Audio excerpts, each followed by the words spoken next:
welcome to the dungeon for episode 5, A Good Dia de los Muertos to Die Hard. I'm Matt. I'm Evelyn. Today I have Evelyn here in the studio with me. She's going to be my co-host because Renee couldn't make it. She was off doing Lord knows what. But Evelyn's been my constant companion over the last couple of months.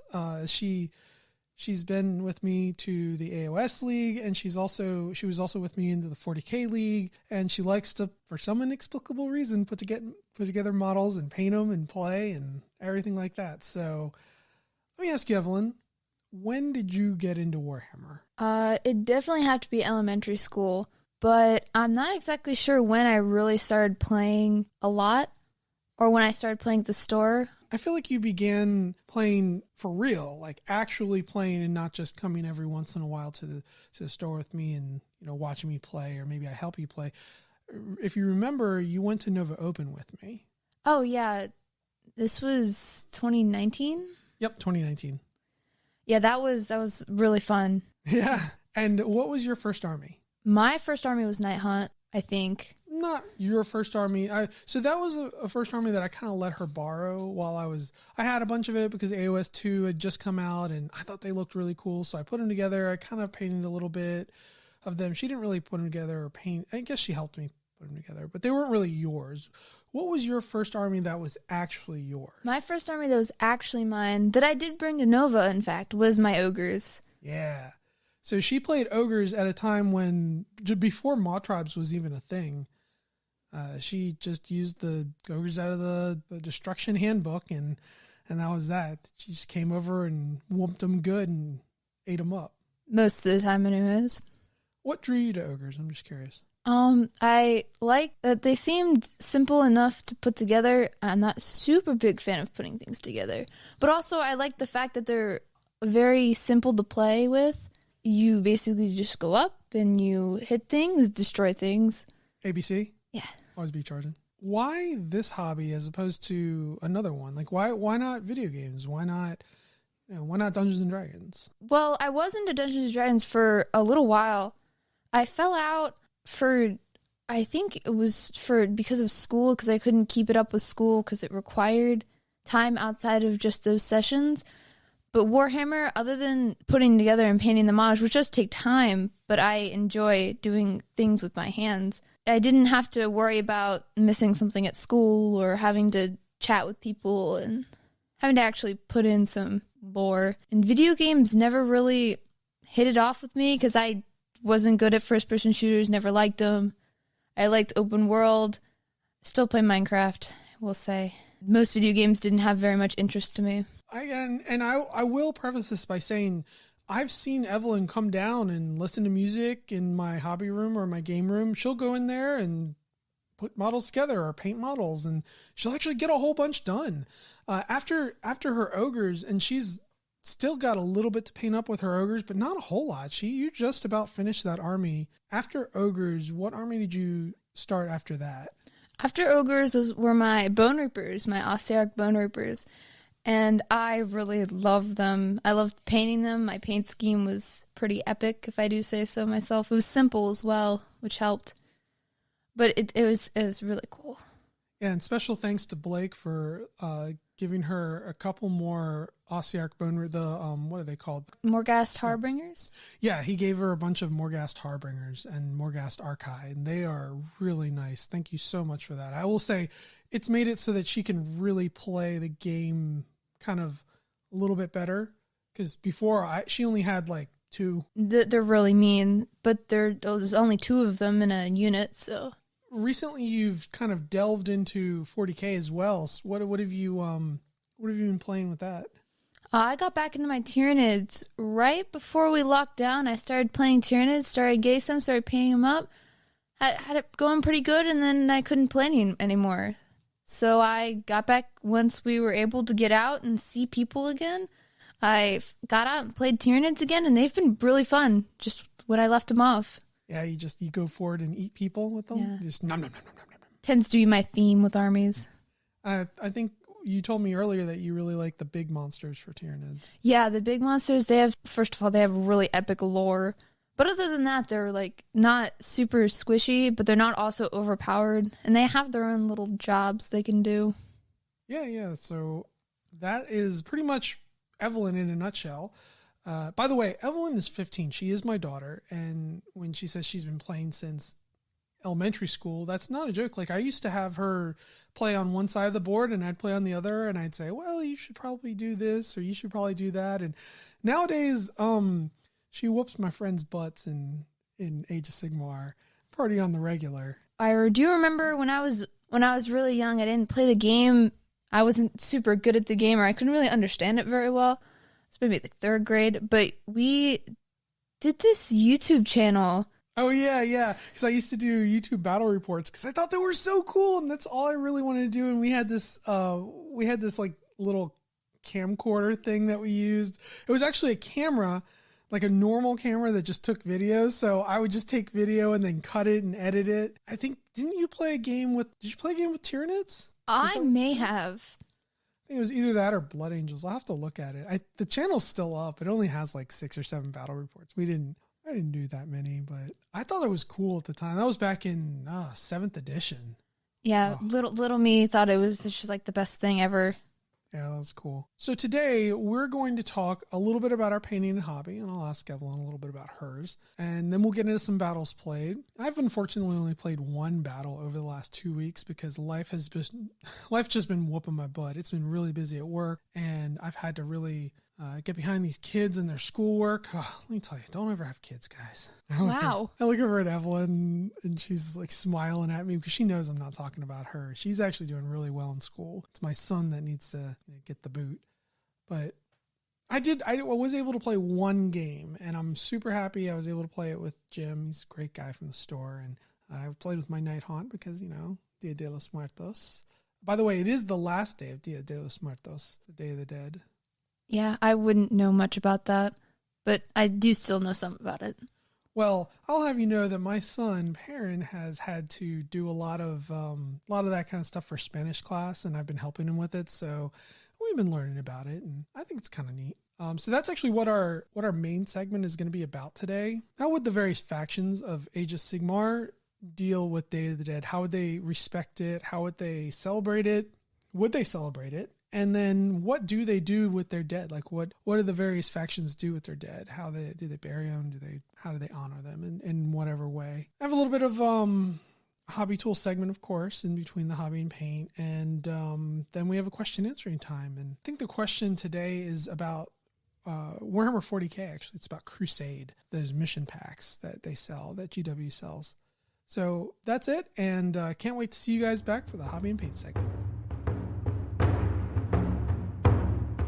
Welcome back to the Hobby and Paint segment. I'll go ahead and start off first because I feel ashamed. I haven't done as much as I wish that I had over the last 2 weeks. The only thing I've really done is I got a little bit of paint on some corn models because I've really, and just a little bit, I'm talking maybe only 2 hours of paint on them, which makes me feel really bad. I just put some red on them and did a little bit of brown on the boots and just kind of did a couple of accents and a couple of bases.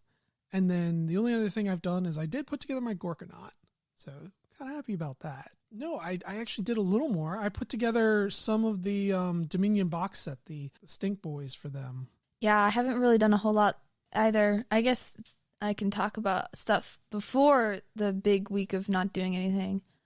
Say the big week of not doing anything. The problem is it's the end of the quarter and it's been whooping our butt, myself at work, and then the kids, it's the end of the quarter, so they have a bunch of projects due and a bunch of tests, and it's been every single night until 8 or 8:30, we're either doing schoolwork or studying or something, and until then, I'm just looking at spreadsheets and testing, and my eyes are just red and that kind of thing. I have done a little bit for my Ossiarch Bone Reapers.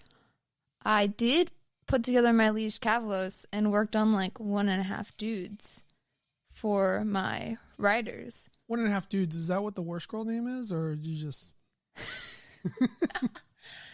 No, that's not their name. Do you remember what their name is?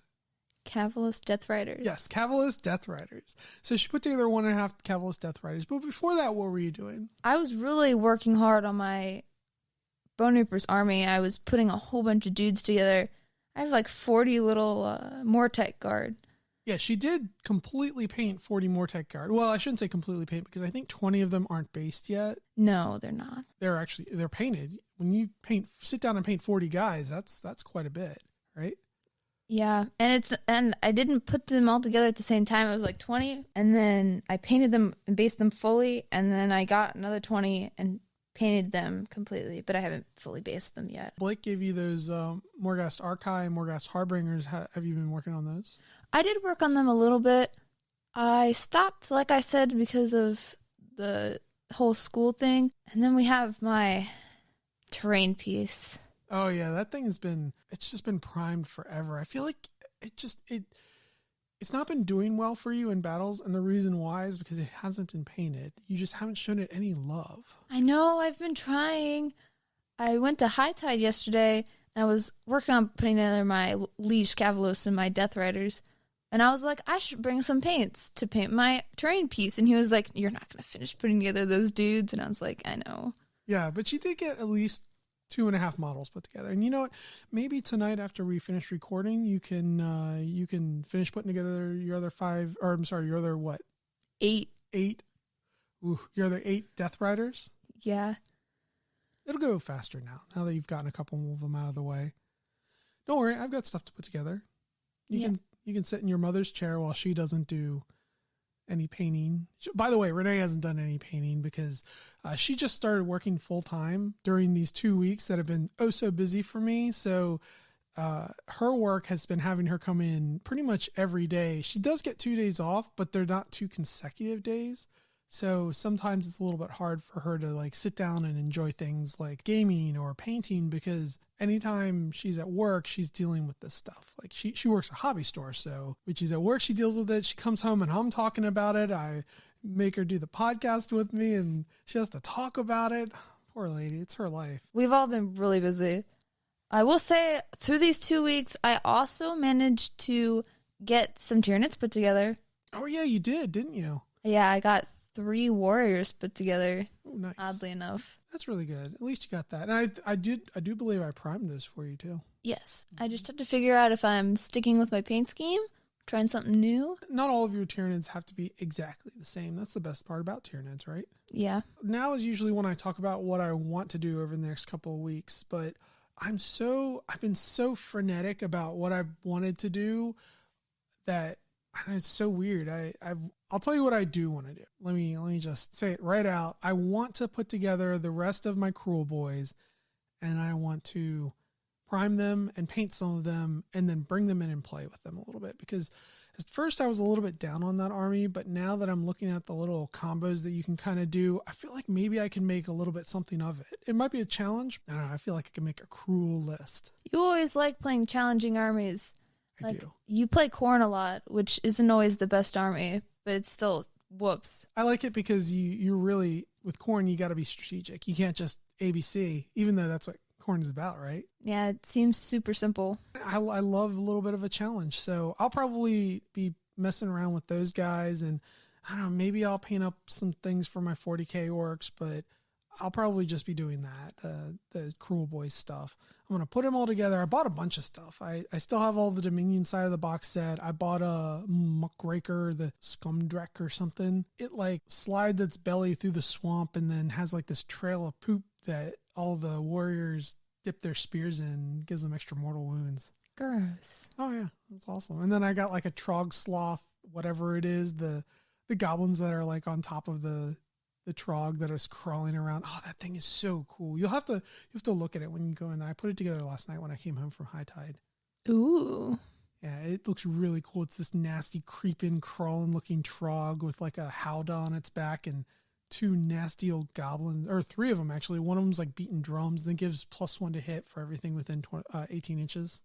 Nice. Pretty nice. Kind of want to get paint down on those. I just think they look cool. I feel like I could do like a really good swampy scheme, you know? Yeah, I need to get some paint down as well. I'm over here staring at my terrain piece. Mm-hmm. Okay, so I'm going to do that. What are you going to do over the next 2 weeks? I am probably going to see if I can get some stuff painted, some stuff finished painting, maybe spaces, all depends on how heavy my workload is for school. But other than that, I have a feeling I really need to like focus hard on my terrain piece. Okay, so can I get a commitment out of you for that terrain piece?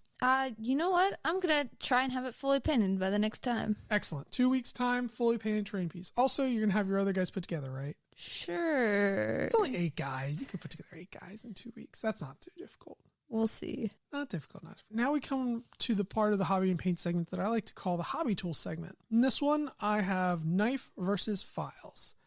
What do you use to cut the mold lines off of your models? Because as we all know, models have mold lines and they got little plastic boogers on them, and you have to either cut it off or file it off, depending on kind of what you like to do.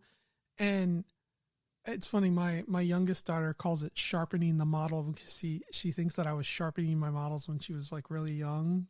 So she was like, Daddy's all over there sharpening his model. I'm like, no, I'm cutting the mold lines off. So, I scrape the hobby tool. So let me ask you, what do you like to do, Evelyn? I use a knife as many times as I've stabbed myself. I have not used a file yet. Although I am curious to try it. I'm not sure if it's, like, if you can get it around those tight edges if you need it to. Yeah, that's really the question. And actually, I thought that myself. I was wondering, because I never used a file until one day I went to, when I went to Nova Open, I spent like $60 on this really beautiful set of brushes. And they lasted me a long, long time. And they said, oh, well, if you buy the whole set, then you get this set of files. It's like diamond files. And I said, okay. So you got the diamond files. And then I set them in my hobby room and kind of forgot about them for a long time until one day, Rebecca came over and she said, oh, I forgot my files. Can I borrow yours? And I said, oh yeah, no problem. She got it out and I was watching her do it. I was like, maybe I should try these. So I tried them on a couple of models. And what I found was they're actually really good for a lot of, as long as the plastic isn't like super thin and super brittle, it's really nice for it. Like when the plastic is thin, like if it's a chain that's hanging off of some guy's arm, or if it's like a blade, then a lot of times I like to use my hobby knife and just like a sharp hobby knife and slice. I try not to slice into the model itself. I just try to slice along scrape it along the edge.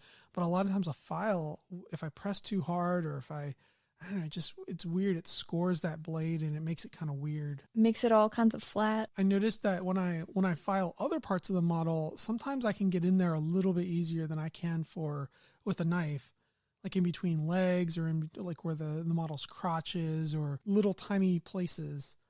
And when I go in there with a file, I can just move it back and forth real slow and real steady, just a little tiny bit. I think that I want to use a dual approach in the future, and I have been.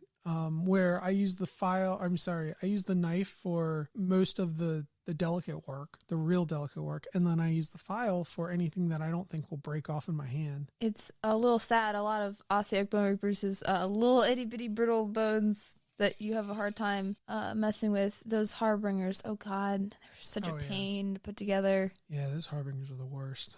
I don't think that a file would have done you much good for a lot of your bone reapers or a lot of my night haunt, for example. The file's really difficult to use with them. With corn, for instance, we had a great time with the file and corn. Those things are chunks of models, chunks of plastic right there. Yeah. So that's our hobby tool segment. Knives and files, knives versus files.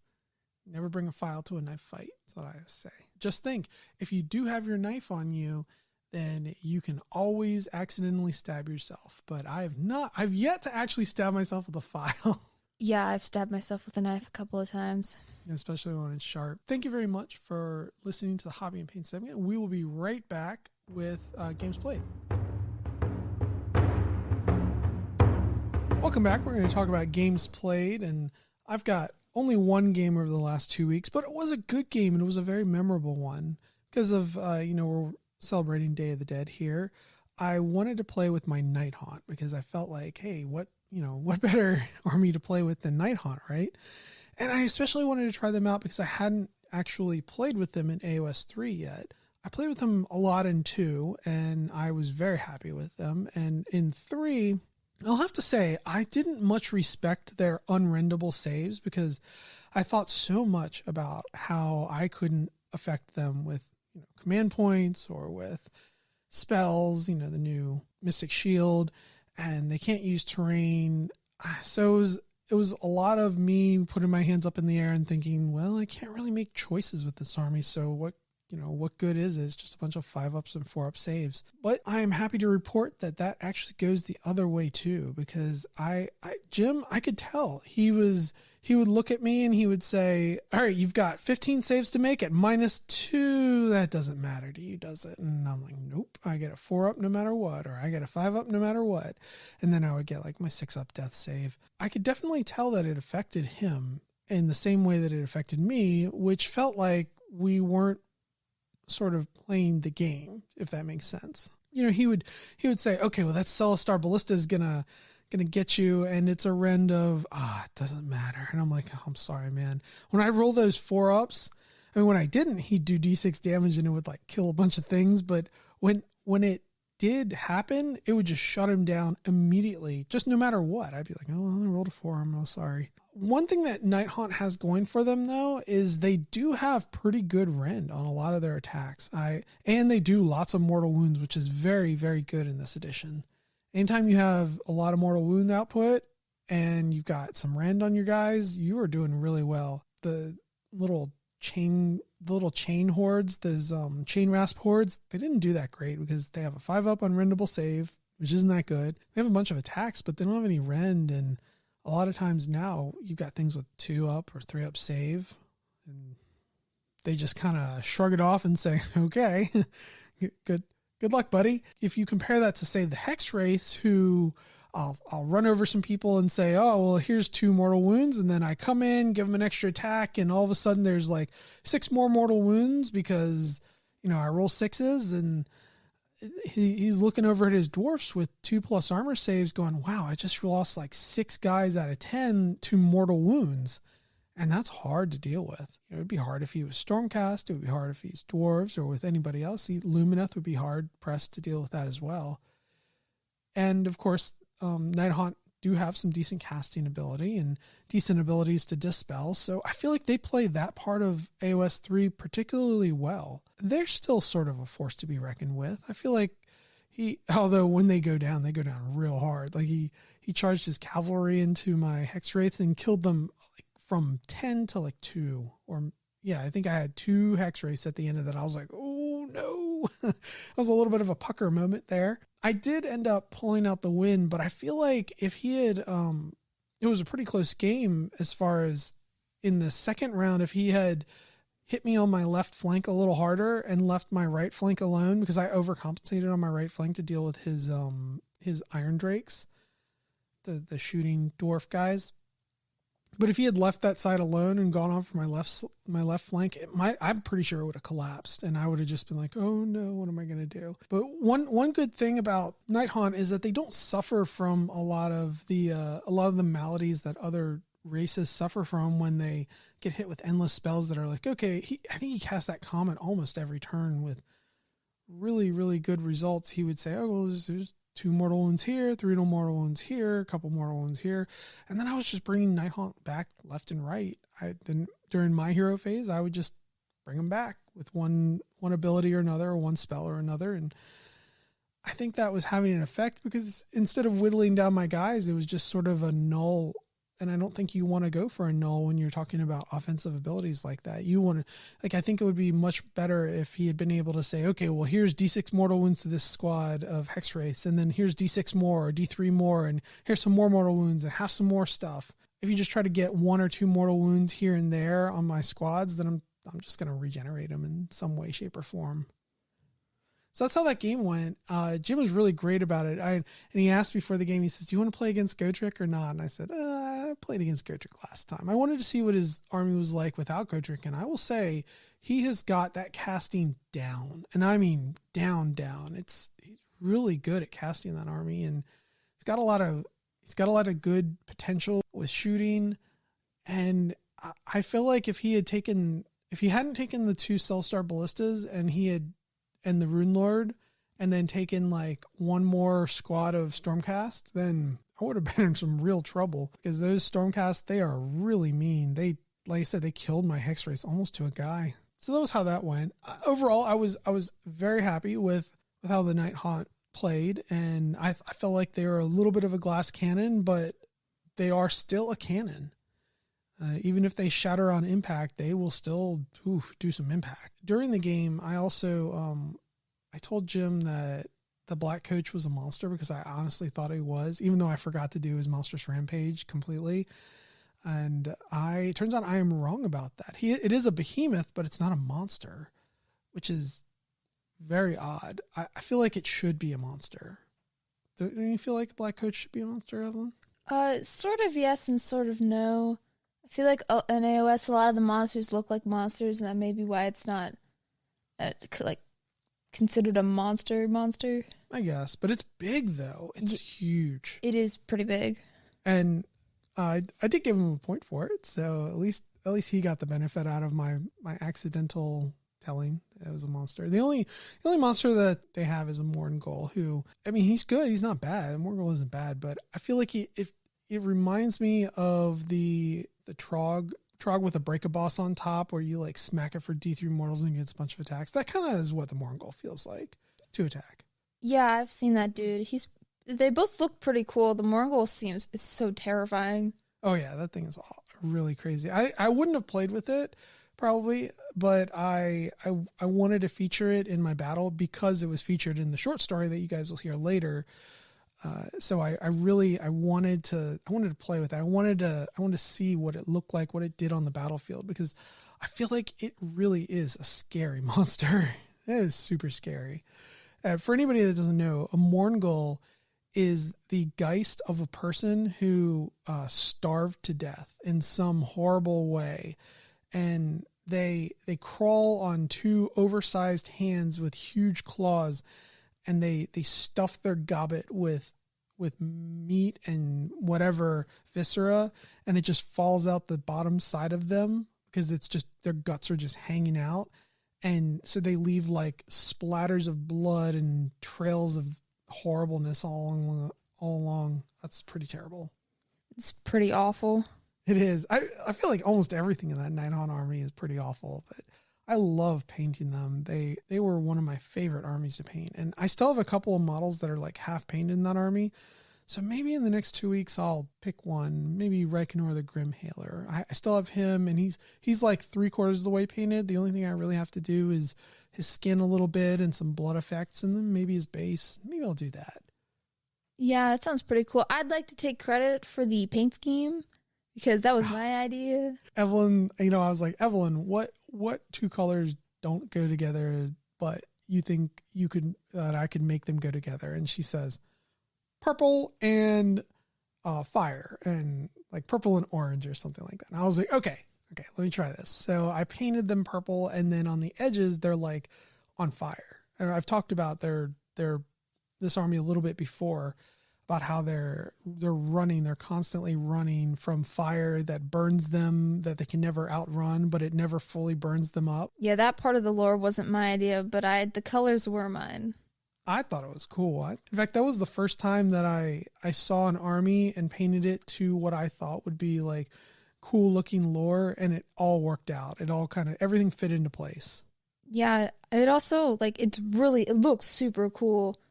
It's did you airbrush it? Yeah, I airbrushed it all because I don't have to, but it certainly made it a lot easier to blend the colors, because I was trying to blend colors that weren't particularly close to each other.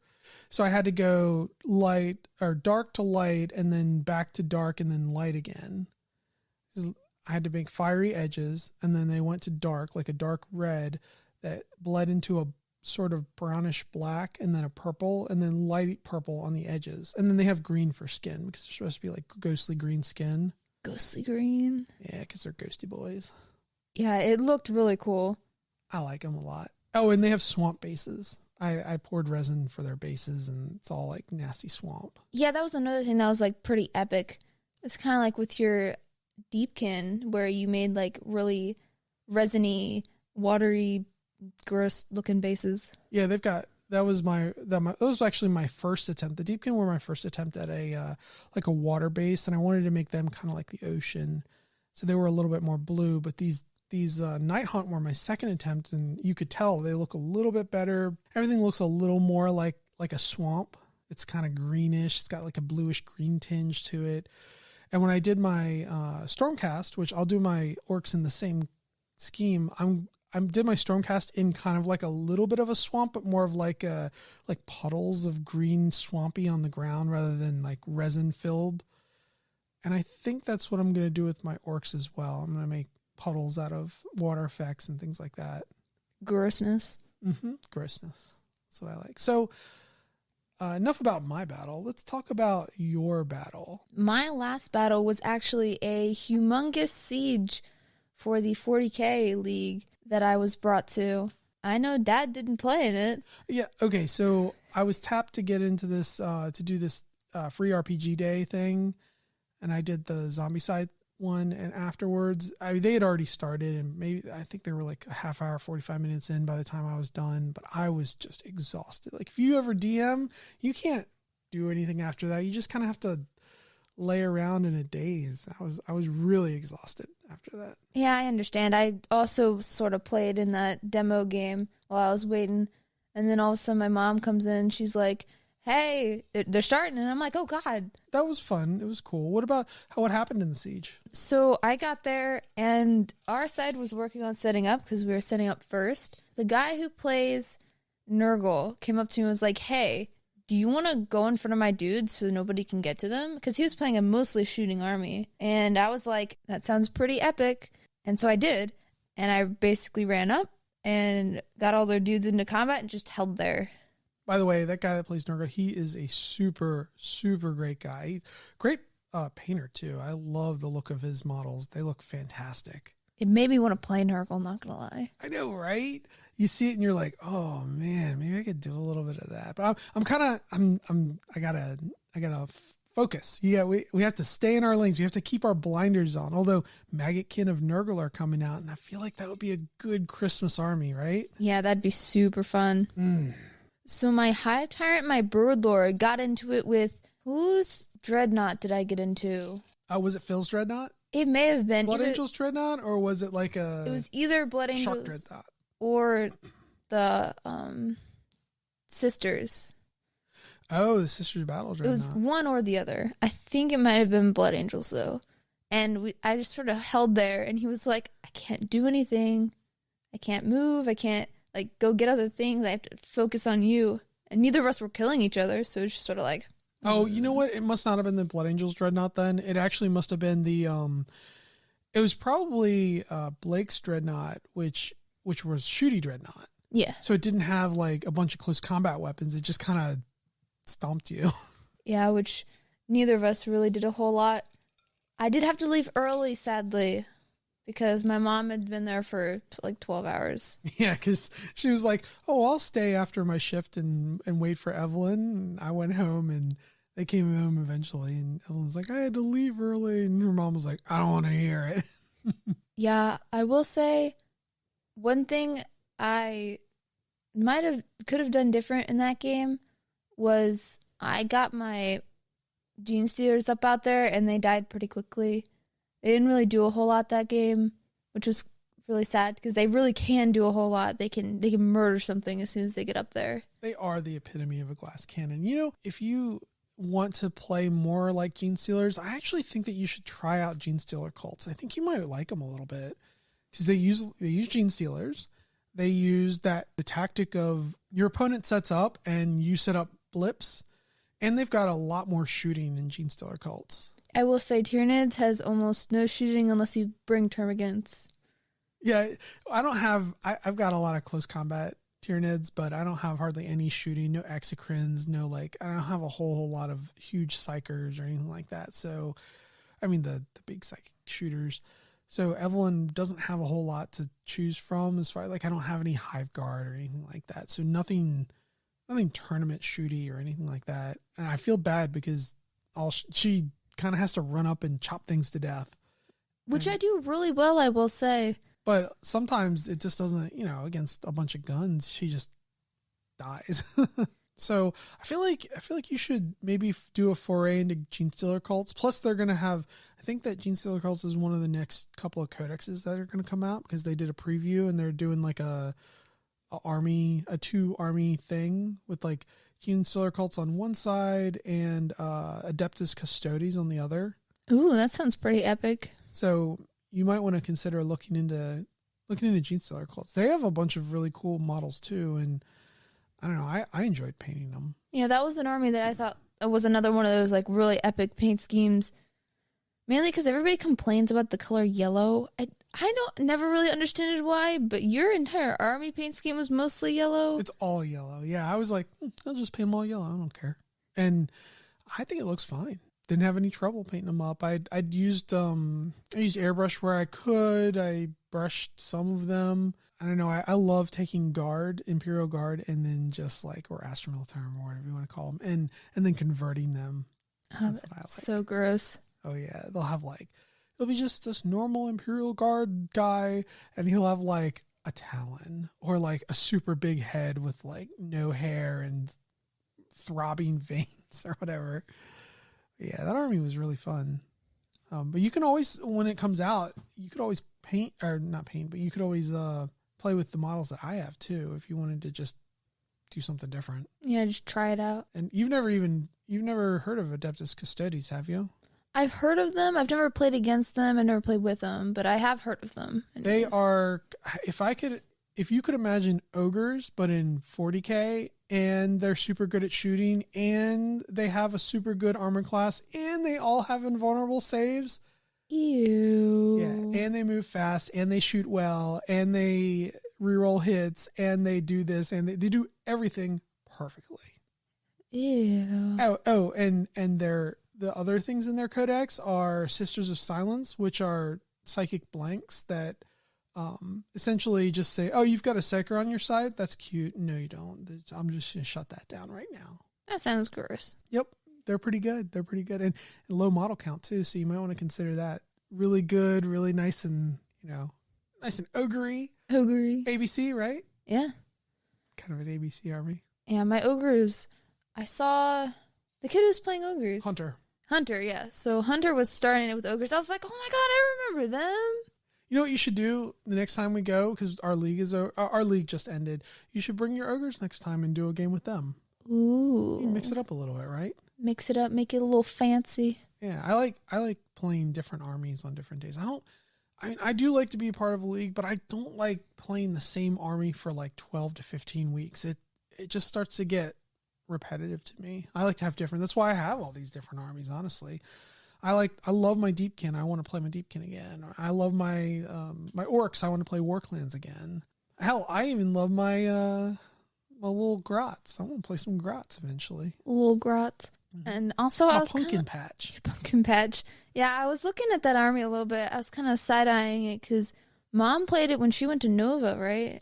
She did, to not that great of effect, I think. They're just, they're just in a class by themselves is not great. I wish they were. But. She did complain a little bit about them, but they look so cool. And I feel like I want to try. I'm sure I wouldn't be the one that would always win, but I'd try.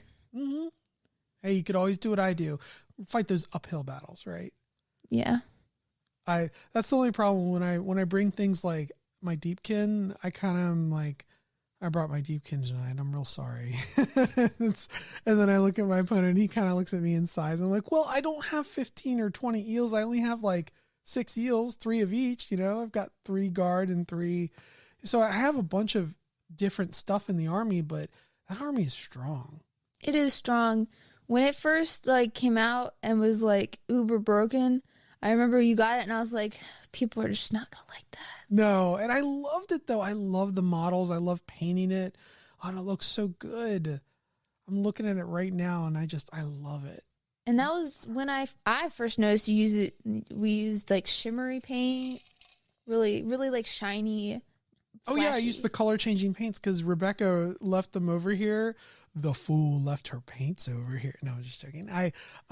She left all of her paints over here, and I noticed they were color shifting. And one day, Alan and I were like, "Oh, well, how are we going to paint this?" I think he had a Thousand Suns beast or something that he needed to paint, and we decided to just try them out. And the instructions said, spray this over black. And we were like, okay, if you insist. So we sprayed a bunch, and it looked really good. And I thought, oh, this might work over my eels really well and over everything. And it did. It looked really good. Because before I made it kind of look like shark skin, but real kind of dark and with light underbellies. So now the shark skin has kind of like a double color feel to it. It's a little less natural and a little more fantastic. Magical? Yeah, magical. Those are the games played. We'll be right back. We're going to go ahead and get started into the meat of the podcast, which is sort of like a Dia de los Muertos, like how would all the other races of the Warhammer world deal with this? And we'll be right back. Welcome back, and we're talking about Dia de los Muertos, or the Day of the Dead, and really we're asking ourselves two questions about each of these Warhammer factions. Like, one, what exactly do you think? How exactly do you think that these Warhammer factions would celebrate the Day of the Dead, if they would even celebrate them? And number two, how do they deal with their dead? Like, how do they prepare them?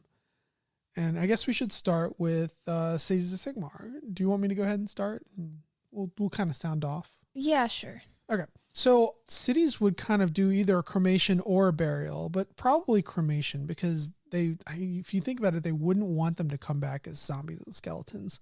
Though so many years pass in between incursions and bad events that if you think about it, if you have 5 or 6 or 7 generations in between terrible events with zombies or skeletons or whatever, maybe you're like, it's just an old wives' tale, or like, that happened in the past, but it hasn't happened, so we're okay to bury our dead. And then all of a sudden, all the cemeteries start to overflow and bone reapers come, and then you're like, oh, thank God we didn't burn these guys, right? Oh God. So I'd say before the Necroquake, cities probably would have celebrated in a very neighborly way. Like, they may have shared food, like delicious tamales, things like that.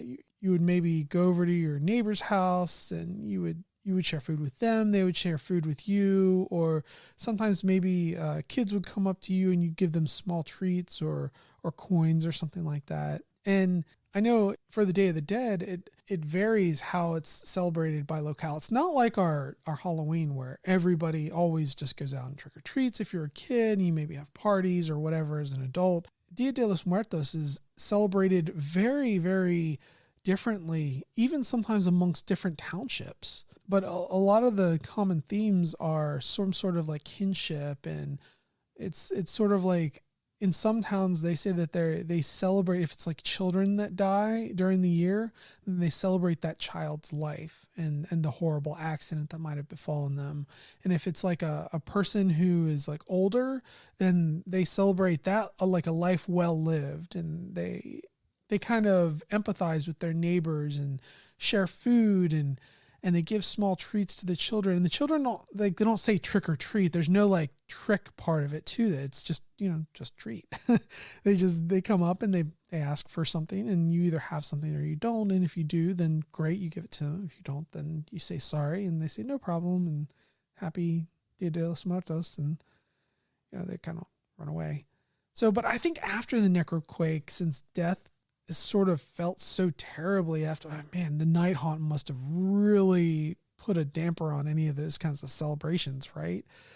They wouldn't celebrate or even maybe talk about the dead for fear that they might come back. Because if you're like, just think about it. You're in a city of Sigmar, and for generations, nothing really terrible has happened. Then all of a sudden, one day, these ghosts start just running over your walls and killing people with the touch, making everybody feel terrified or scared or angry or, whatever. And all of a sudden your neighbor dies of a heart attack when something touches him. The other one gets strangled to death, and maybe a whole family is wiped out by like being sliced apart by some Geist's claws. That's pretty awful, right? Yeah, that sounds pretty awful.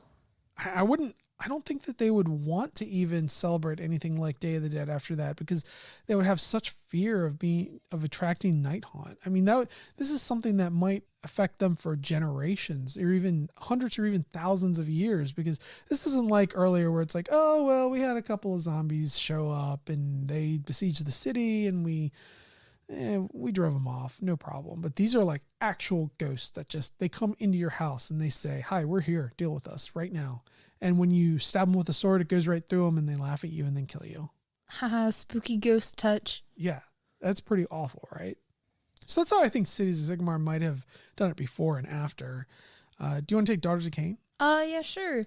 So Daughters of Cain, I have a feeling they'd be really happy to go like on a killing spree during this Dia de los Muertos? Dia de los Muertos. Yeah. You could just say Day of the Dead. It's fine. Day of the Dead, okay.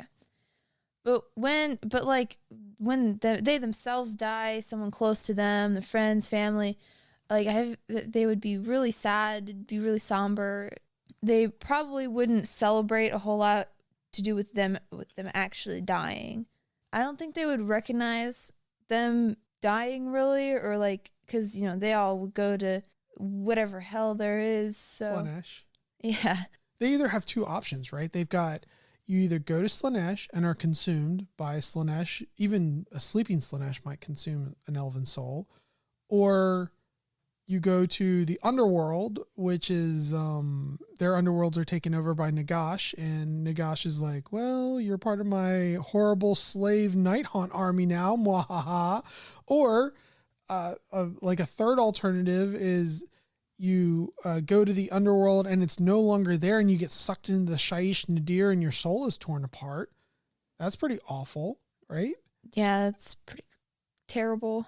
And then the only other option is maybe they have like some sort of blood ritual where they maybe capture your soul and then get you a new body. And you're like, oh, there's a new body for you. Put you in a new body. But even that, as Sigmar has seen, that can lead to some pretty terrible things. And it might be why the Daughters of Cain are the way they are now. Yeah, maybe. Or maybe they just put them in some sort of body, but not a body. And we know that they can trap souls because in the Gotrek book, the witch elf there has her former mistress trapped inside of her soul is trapped inside of like a bauble. And her master's soul doesn't want her to die because she doesn't want her soul to like be broken or escape or go down to any of those other fates. Yeah, pretty awful fate. They probably maybe might cremate their bodies. Yeah, because once their bodies are dead, they're probably all mashed up from war. And like I could imagine a witch elf not wanting to go back into a body that was all sewn back together, has scars or like any imperfections. They'd be like, no, craft me a new body. Use that blood magic, right? Yeah. All right, what about fire slayers?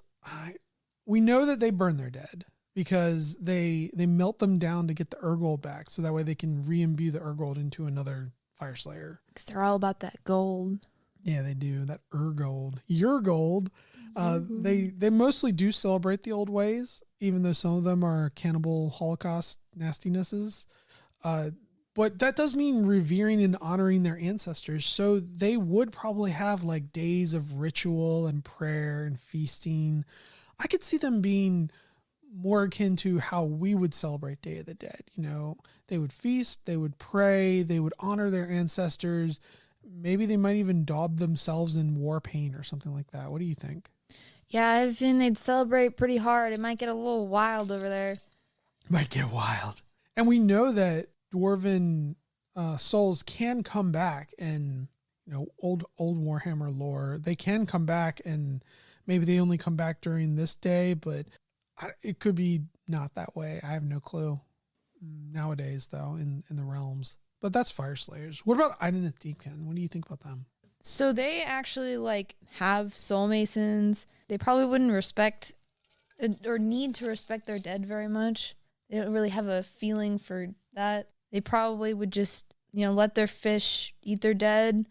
I mean, unless it was somebody really important, they might eat it. I don't know if they're like soul cannibals or something. Yeah, that's a good question. Do the Idenith Deepkin consume the souls of their own dead after a battle? Because I know that they have ways to capture souls during a battle and afterward, and they use that to feed. So if if I'm on a raid and I die as a Deepkin, do they feed on my soul? Do other members of the Conclave feed on my soul? Or can they even, is it like a soup inside of the soul capturers little nets? Does it just mix with the other souls? It might also, because we know they're like looking for more souls, so it might just have a bunch of, they might not want it just because it's a bunch of like it's a weird mix of other things. Yeah, I don't know. But I feel like they definitely wouldn't respect the dead because that's their food source, right? Yeah. Our society eats a pig. We don't respect them. Or chickens. We're like, why would we respect those? They're livestock. So wouldn't Deepkin consider them to just be livestock? Yeah, most likely anyway. They're pretty apathetic too. And I say they don't really have much feeling in general, much less feeling for food.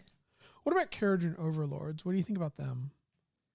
They probably would just argue a bunch about, the belongings of the dead, all their wealth, what happens, not super a lot about the actual corpse itself. They probably burn them because, they can't really be buried at their skyports. Yeah, not much actual earth there. I mean, unless it was like maybe a really esteemed captain might be entombed or something like that. But I don't think they bury most of their crew. Although if you're like hanging off of the side of a dirigible and all of a sudden something comes up and attacks you and like slices your life support off or your rotor blades off and you go plunging toward the earth below, do they even go and get you? They might not. In the Gotrek book, they were over top of a bunch of goblin-infested lands, and they did not want to go back down there. Because they were like, there's a lot of goblins down there. It's a big old swamp, so we're going to stay up here. Yeah, I have a feeling unless, like, they knew they had something, or they knew that or somebody important, then they probably wouldn't go down there, like, unless they had to. Yeah. But how would they respect the Day of the Dead? I'd say before the Necroquake, even maybe after the Necroquake, they probably still would do so, well, at least with some barracks, in the same way that the Fire Slayers do. The ones that still kept the old ways and revered their ancestors, they would probably still, have prayer and things like that. And even the ones that, even the skyports that don't really cling to the old ways, they might do it just out of like, to assuage their guilty conscience. Like an excuse. Like a token embellishment of the day. They'd say, oh yeah, I'll light a candle or something like that. But would they spend a whole day of what could be profit revering the dead? I don't think they would. No, probably not. Definitely not. Unless there was some profit in it for them. Then. Maybe. Yeah, then maybe. Then we go to Lumineth Realm Lords because they're kind of, most recently, I would say they would celebrate Dia de los Muertos. Like they would have boring, somber ceremonies that honor the land around them, and that would probably last for as long as they possibly could, like days or something like that. They're kind of like, what do you call it? They're almost like druidic monks now. But I could see before that, like in the days long past, you would wonder if they maybe did extravagant things, very Slaneshi things, like maybe clone new bodies and then allow old souls that are dead to walk around in them for a couple days and share their wisdom, or like have huge parties that are filled with various kinds of drink and food that their ancestors loved or something like that. And I don't know, you would think that before, when they were heading toward oblivion, the oblivion of Slaanesh, during the time of the Troubles, that they would have done these horrible, extravagant things, right? Have masked balls where, anytime you hear the word vomitorium, you know that things are getting a little decadent, right? Yeah. But nowadays they're so ascetic that it's almost like they have to be, right? They have to be humble, or they have to at least try to be humble, because if they don't, then they're just going to get swallowed right up, right? Yeah, at least act humble. Yep. And what what about Seraphine? Let me ask you an honest question. How do you think Seraphine would deal with Day of the Dead? Seraphine are pretty ritualistic in a lot of their ways, a lot of how they work. So maybe like a little far off, but like Aztec like sacrifices. Yeah, they have a lot of Aztecian ways to them. You see that a lot in there. And they're definitely not afraid to shed blood, right? Yeah. And I mean, you saw it. They did mummify certain of their lords, you know. They mummified their lords. So they have to have some respect for the ranking members of their, you know, of the cast. But skinks or maybe Croxigor or any of the lower cast members or the things that don't really think as much as they just take orders, you have to wonder, after they die, did they just throw them back into the spawning pools as, you know, fresh meat for the tadpoles or whatever, the eggs? They might. I mean, I wouldn't put it against them. It's either that or just leaving them where they are. I don't know if they would leave them where they are, because if you think about it, they travel around in starships, right? So there are two types of Starborn. The first type are coalesced, and those are sort of dreamed up from magic. And I guess those would just do whatever the, you know, whatever their little master tells them to do. But the other one are supposed to be like flesh and blood. And one thing that I know is that you have to keep the same amount of proteins. You can't just keep spawning them from eggs without reintroducing proteins into the environment, right?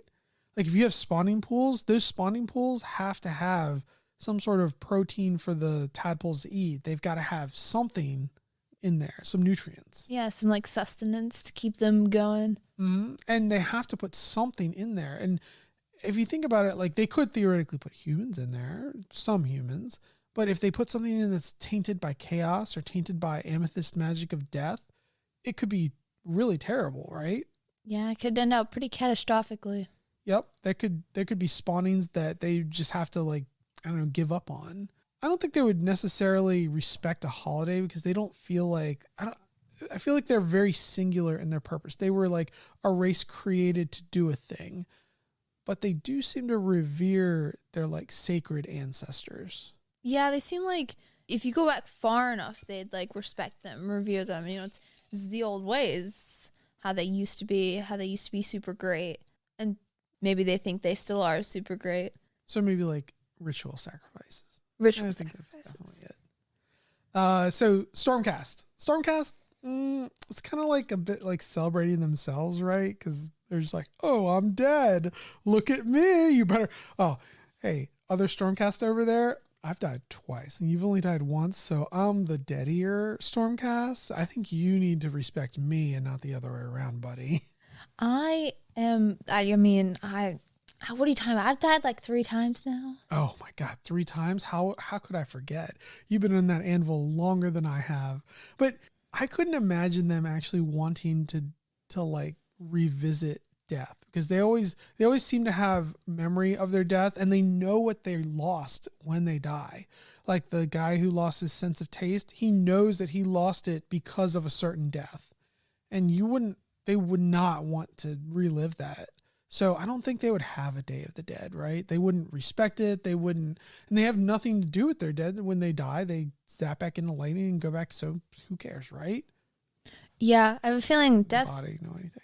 And death is really painful for them. As much as it's like, you know, they come back, it's perfectly fine, zap up in some lightning. It's still pretty painful. You hear after a couple times of dying, they kind of go a little crazy. Yeah, like let's say, for instance, every day after you come home from school, your father beats you with a belt. And every day you come home from school, you get off the bus, you come home, I'm home. And he's like, all right, come get your like 15 whoopings. After a while, you hear that somebody else is like, ooh, we're going to celebrate after school day for when we get home from school. And you're like, that was a very painful experience for me all the time. I don't think I want to celebrate that. Right? Yeah, that makes sense. That would be like the Stormcast way of thinking. I definitely don't think they would celebrate it. And they don't have really any, because anytime they die, they're like, oh, well, see you on the other side. See you when you're next reincarnated, right? There's not really much of like an afterlife or like a place where they can go, or really even spirits, to be fair. There's really like... Yeah, their souls are captured and put back into that anvil and smashed back into place again. And if they survive it, then they come back.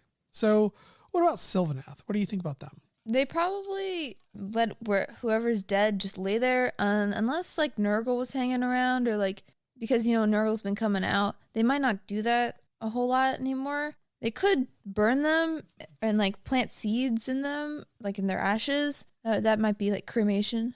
Yeah, it might be a better option. I'd say before Nurgle came into the realm of life, they probably did just let them drop where they lie, and there you go. That was the cycle of life and death. Your seeds, you're reborn by your seeds. Heck, it happened to Alariel, and she was their god.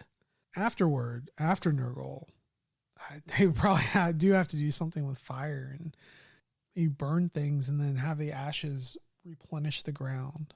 Yeah, or it's either that or having to like really make sure Nurgle doesn't get up in there. Yeah, they would probably have a real problem with that. And I don't think the Sylvaneth would necessarily... They wouldn't celebrate the dead. Sylvaneth don't feel like they feel like more of a force of nature rather than a society. They exist to do a purpose and not as just random life that happens to be there, right? Yeah, and I'm sure they don't have much of a concept of like ancestors. Yeah, I guess not. I mean, they do revere Alariel, and there is Durthu, so there are some mythic figures, but it doesn't feel like they would respect that. It's not their vibe. No, definitely not. What about Khorne? Probably not. Yep, Khorne doesn't care. Khorne eat their dead. Yeah. Because they have to, usually. Usually. And they use their dead to, a lot of times it's like, well, somebody fell right there. Although they do take their skulls, because Khorne cares not, right? Mm-hmm. If they're good skulls, then take their skulls. She's like, oh, my boy Jimmy. My boy Jimmy. Go get that skull. Beast of Chaos. Not unless it involves defiling a corpse, because... And even then, it's probably just accidental. They're just like animals. They mate with anything, and they just kind of go around blaspheming. They tear up a place and make it all funky, and they make their poop sigils, their giant mounds of poop, and make more of themselves, and they don't respect the dead at all. I don't think they respect much of anything. They respect strength, I'll tell you that much. They respect the big ones. Yeah, they respect basic rules of power. If you're pretty stronger, then you're better. And I'd say they almost they would belong in chaos destruction, if not for the fact that they like eat warpstone and stuff like that. They're just like, oh yeah, chaos corpses, I'll eat those. Who cares? I mutate a little bit. I get an extra tail. Sounds good to me. One extra kicking leg. Yep, exactly. What about Tzeentch? What do you think about Tzeentch? Maybe. I mean, they could like infiltrate, the city of Sigmar, set up a cult, that kind of fun things. Yeah, they would be like on a council and plan a Day of the Dead festivities, and then they would imbue it with some sort of magical ritual, and it'd be super convoluted. It would all fall apart at the end, but if everything fell into place exactly perfect, then the cult would maybe all sacrifice themselves at the exact same time, and the honored ancestors would tell them to like do some terrible things. They'd be like, get into some magic like I did, Yeah, you should totally go flip that dude's hat off. Yes. Forbidden knowledge, that's what you should get into. This is great radio. I'm sitting here looking at Evelyn and like fluttering my fingers, like ooh, like hypnotizing her. Ooh, oh, that's funny. What about Slaanesh? I think Slaanesh would probably infiltrate the celebrations and the masks, and Slaanesh would be all about the revelry. It would be all about whatever's too much. How much candy is too much candy to give to kids? How much food would be too much food to give out to your neighbors or to accept? How much paint would be too much paint to put on your, body while you writhe around in the street, ingesting harmful substances while you were cavorting with your neighbors in this weird, kind of dance. That's definitely Slaanesh right there. Very over the top. Yeah, they would overdo it, most certainly. And they would probably get found out, and it would be this, I hate to say it, but it would be like an orgy of violence, and eventually they would probably be stopped. But a lot of people would probably die. Yeah, they'd be like, oh no, we've been found out. Time to be extra, extra. Yeah, time to be extra sadistic over here. And then, they'd get into like dancing with the corpses, and it would be just terrible. Slaanesh would be just an awful thing. What about Nurgle? What do you think about Nurgle? They probably wouldn't do much. They'd pretend to be sad, maybe, or pretend to have some negative emotions, feed off of it, and treat their dead like just another thing to breed some diseases. Yeah, they'd be like, "I'm so sorry about your brother. Let me go over and pay my respects." And then they go over and like infest his body with a bunch of maggots and stuff. Just like, here, little buddy. Brushes off some. Yeah, brushes off some maggots and some like centipedes and weird old corpse creatures and everything. I think Nurgle would celebrate Day of the Dead, but it would be for all the wrong reasons, right? Yeah. It would be for self-serving reasons, like inviting a cycle to more life. Right? They would use it as a way to maybe spread corpse-borne diseases. They'd be like, "No, you don't have to bury your brother. He's only been dead a week. Wait until the celebration." And then he gives them this like corpse fever or something, and everybody that comes over and sees him. That would be how Nurgle does it. And like the gift is just like a box. It's like a centipede and a couple of spiders, and the neighbor's just like, "Oh my god, thank you." What's the meme? The gift is always more disease. Mm-hmm. It's I got you a gift. What is it? More disease. And then there's, of course, Skaven. They eat their dead. I don't think they really respect their dead because they consider a dead comrade to be a failure. Whatever happened to cause it to die, it's because it failed in whatever scheme it planned, right? Why would they respect that? Skaven don't respect anybody except for themselves. They're very, very, very greedy. Yeah, I mean, it's kind of how they do be. They do. What about flesh eater courts? What do you think about them? Because of how, deluded they are, they probably see their fallen comrades as, really epic. Like, they died for a good cause, and probably would have the most faithful interpretation of the Day of the Dead. Yeah, because of their delusion, right? Because they think themselves so noble. And, Day of the Dead is really a noble holiday. It's about celebrating life and death. And if anything, they would say, "Oh, our famous brother has died in battle and we remember him forevermore." And they're really it was like some half dog, half corpse-ridden monster that died in a battle against some elves or something. But they think of him as this heroic knight that single-handedly broke the siege and allowed them to gain entry so that way their hated foe could not intrude on their borders anymore. So I would definitely think they would have a faithful interpretation of it. I mean, they've got all shared delusions, so they mourn their comrades, right?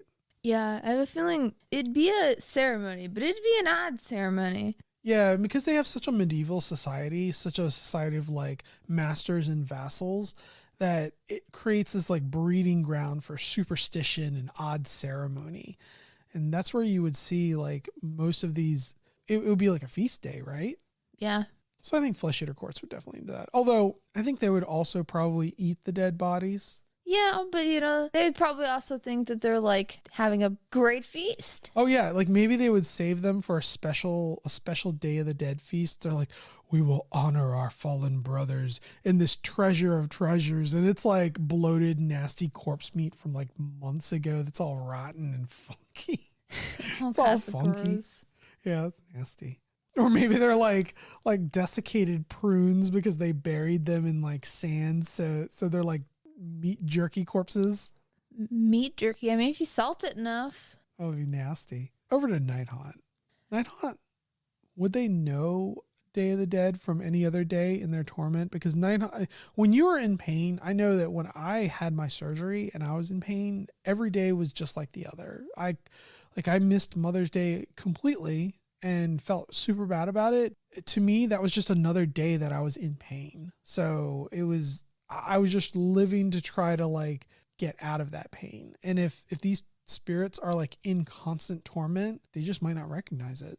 Yeah. Plus, I have a feeling Nagash and all of his wonderful little ideas wouldn't give them the day off. No, Nagash isn't about holidays, is he? No. Definitely not. Oh, what about Ossiarch Bone Reapers? Canonically speaking, they would probably be the same, right? Like they wouldn't, I mean, they might use it for their own benefit. They would say, oh, during the Day of the Dead, a sacred day where I go around to this particular, city and force them to give a tribute of bones. As they would any other day, to be fair. Yeah, but they would like consider it to be a great honor on their behalf. You know? Something like that. They do kind of operate like a mafia. But non-canonically speaking, like my Ossiarch Bone Reapers, or the story that I made, they might actually take it a little bit differently, because my Ossiarch Bone Reapers have a human society that like works alongside of the Bone Reapers, and they not only prepare themselves to become Bone Reapers, but they arm themselves with knowledge, and they try to prepare themselves to be the best army that they possibly can be. They train themselves in war. They train themselves in combat. So that way, when their souls are stitched back together into these Bone Reapers, they add to that Bone Reaper, right? Yeah, I haven't heard a whole lot of the lore from your Bone Reapers, but from what it sounds like, I have a feeling the Bone Reapers would take it seriously because they're working alongside these humans. They're like, oh yeah, that's a cool holiday. Did you listen to my Bone Reaper lore segment I earlier? Probably did. I don't think I did. It was a short story. It was called Prisoners of the Gods. Oh wait, the one where it was like the elf and the girl. Yeah, I did listen to that actually.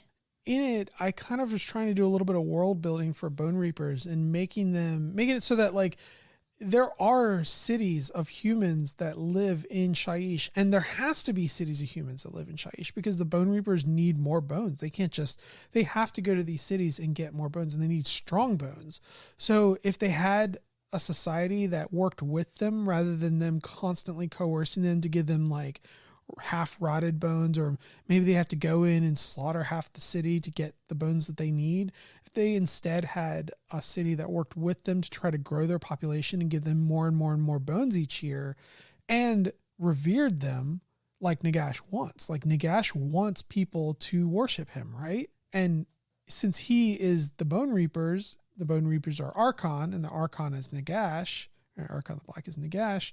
It would be like these people are worshiping Nagash, and the people think that the Bone Reapers are their ancestors, their sacred ancestors. So every single construct is an amalgam of all of the souls that have come before them, like all of their ancestors. Yeah, and humans, of course, would take the day, pretty seriously, especially if they think of these as their ancestors, their revered past selves. Well, not just their revered past selves, but also a guardian of future generations, because the Bone Reapers protect them. So they think of their whole life is, okay, I need to prepare myself to become a guardian ancestor to guard the future generations that come after me, my children and their children's children. I will become part of this vast army that protects them against the predations of the realms, right? Yeah, we all know humans have some pretty strong feelings when it comes to like feeling like I'm gonna protect these people. I'm gonna be, hero-ly. Yeah, they want to always protect their offspring. They have an urge to protect it. I would say that's how Ossiarch Bone Reapers would, well, at least mine would. Eventually, I will paint up some Ossiarch Bone Reapers, and I'll probably use this kind of a story behind them. Not right now, because that's the army that you're doing, but eventually I will. Eventually, I'll be painting up all the armies, so. What about the Grave Lords? What do you think about them? The vampires, I should say. They would probably also make it about themselves. Kind of like, like the Stormcast, they make it all about themselves. Throw themselves a huge feast, extravagant balls, parties. Oh, yeah. They'd say, oh, it's the Day of the Dead. That is my day, of course. And then, yeah, they would have all the tons of bloodletting. They would just oppress the populace. They would force it to become a holiday rather than something that is like a spontaneous holiday. And so the people of their cities would just hate it, right? Yeah, probably. That would be pretty terrible. I'd say vampires they're just awful leaders, right? Yeah, they're pretty terrible at that kind of thing.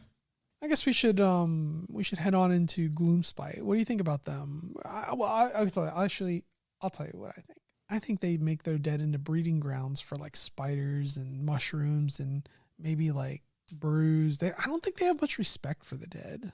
Yeah. They just don't care. And I have a feeling if they did celebrate, they wouldn't celebrate for the dead. They'd celebrate for the celebrating. Yeah, they'd be like, oh, it's an excuse to get all, psychedelic and maybe accidentally sacrifice some folk. They're kind of crazy. And they're pretty eccentric. They're definitely nuts. Anybody that has a mushroom or mushrooms growing out of them, pretty definitely crazy. And Maw tribes. So I think Maw tribes probably wouldn't celebrate much other than maybe their own like lineage, and they would definitely eat their dead. They'd eat anything. Yeah, they definitely eat their dead. They do. So you do hear them talk about like, I'm this tyrant who eater of this last tyrant who ate this tyrant. Like they do capture their lineage insofar as they just want to make themselves look better, I think. Yeah. Or bigger. Or bigger. Yes, yeah. Bigger. But every ogre is pretty much destined to be eaten by another ogre. Yeah, either another ogre or someone else that's willing to eat it. Something else is going to eat it. It's kind of like when I used to watch those nature documentaries and I would see these vast herds of buffalo, antelope, or whatever. And I never really thought about it until I saw them starting, getting picked off or killed. And then I thought every single one of those is destined to be eaten by another animal. Every one, no matter what it is. Even if they die of a heart attack or old age or whatever, I'd say old age, if they slow down and they can't make it anymore, then something will pick them off. Yeah, herds just sort of leave them behind. Yep. They're destined to be eaten by something, even if it's a scavenger after they die suddenly. So that's how Maw tribes feel. Yeah, they feel like they eat everything, they'd eat their dead, and most anything that, like how you talking about like corn mostly eats their own dead, wouldn't really celebrate it, just sort of eat other, like I feel like other than that, it's kind of like corn. They probably wouldn't celebrate other than the whole lineage thing. Yeah, they just don't care. They're like, I killed this guy. Isn't that fun? That's good, right? We have two more. One of them is war clans. And war clans, orcs feel like demons. They live in the moment. They live for now. They're always like, what can I kill or what am I on the way to kill? They're never like, oh, before this, I did this and, let's revere this ancestor that came before me. They just don't give a crap, right? Yeah, and I feel they would definitely just leave their dead behind and be like, that's a past thing. Yeah, because that's how they reproduce, right? They leave their dead behind. They swell up and they burst into more spores that all of a sudden there's more orcs. And more orcs are more good for them. Yeah. So, yeah, I don't think orcs would celebrate that at all. But the Sons of Behemoth would. Oh, I'll tell you what. Ooh. Before this, I didn't know very much about Sons of Behemoth. And I thought to myself, you know what? Let me go ahead and read up on them a little bit. And I'm super glad I did because they have what's called these giant tales or tall tales where they essentially make up stories about how they created whatever it is in the universe. Like their god Behemoth trips over something or other and lands in a sea, like belly flops into a sea and accidentally floods some elves. And that's how the Deepkin were made, because afterwards the elves were like, we're going to make our home underneath the sea so that way that doesn't happen again. Like that's what they believe about almost everything. They believe that they went around and stomped fire slayers flat. And after that, all the other generations of fire slayers were born all stunty and small. So that's why fire slayers are short. Little itty bitty. Yeah. So if the Sons of Behemoth did celebrate Day of the Dead, they would probably make up a gargantuan tale about how Behemoth got a cold and every time he sneezed, he created more night haunt boogers. And that's how they came to infest the realms. He's just like, oh, chew. Oh, actually he's got some night haunt boogers. It's like ectoplasmic snot. And then maybe the endless spells were like his loogies. He's like, oh, there's another endless spell. Have a purple sun. Just a sun hanging over there. They would definitely make up a tall tale about that. I mean, I didn't really know a whole lot about them either. It's not an army you hear a whole lot of lore about, but now that I hear about it, It seems like it would be a thing. That seems fun, right? Yeah, it seems pretty epic. Yeah, everything about that army is just totally made up, and it seems so awesome. So they just make stuff up. They're like, oh yeah, Behemoth crawled out of this this giant, the enormous giant's belly, and crawled to his mouth and smashed his teeth open, and that's what made the mountains. The like broken off teeth. And you're like, okay. And the god that originally he crawled out of his belly, he went to sleep with his mouth open, and his drool is what created like the rivers and stuff. Ew. Yeah, it's pretty funky. I love it. I like it a lot. So that's how we think that all of the Warhammer races might celebrate Day of the Dead. If you have any questions about this or any comments or maybe some additions, we're always happy to hear them. You can send us an email, seriouslynarrativepodcast@gmail.com, or you could always use our Facebook page at facebook.com/seriouslynarrativepodcast, all one word. Thank you very much. We're going to go into the narrative part of this segment next. I'd like to thank Evelyn for being here with me today. It was really great to have another voice, kind of a different voice to share this. Well, you're welcome, and thank you for having me on this podcast. It's been really epic. I haven't really done anything like this before, other than that one little YouTube moment of popularity. But other than that, this has like been a really epic opportunity for me. Oh, no problem. And I'll definitely have you on in the future. Absolutely. I'll tell you what, Evelyn's definitely going to be my co-host for a little bit, because Renee is great and all. She's my wife and I love her, and through her, all things are possible. But Evelyn comes and plays the game with me a lot more. So, and she paints some more. And so maybe I might have her on a bit more, if that's cool with you. Yeah, that sounds pretty epic. Awesome. Well, thank you very much for being here, and we'll see you guys later.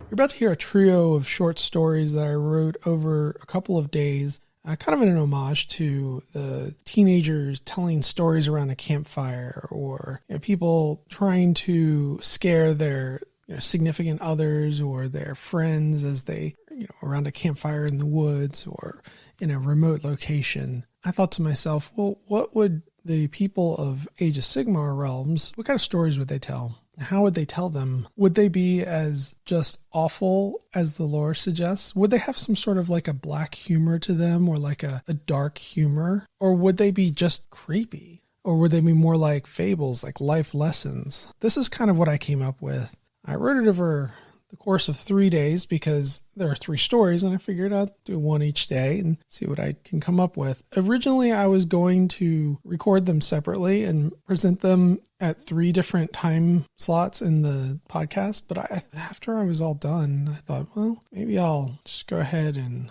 record them all together and then present them as one long narrative, or rather a longer narrative. So hopefully you guys enjoy. I know I enjoyed writing it, and I got a little bit creeped out myself, so get a couple of chills down your spine. So without further ado, please enjoy.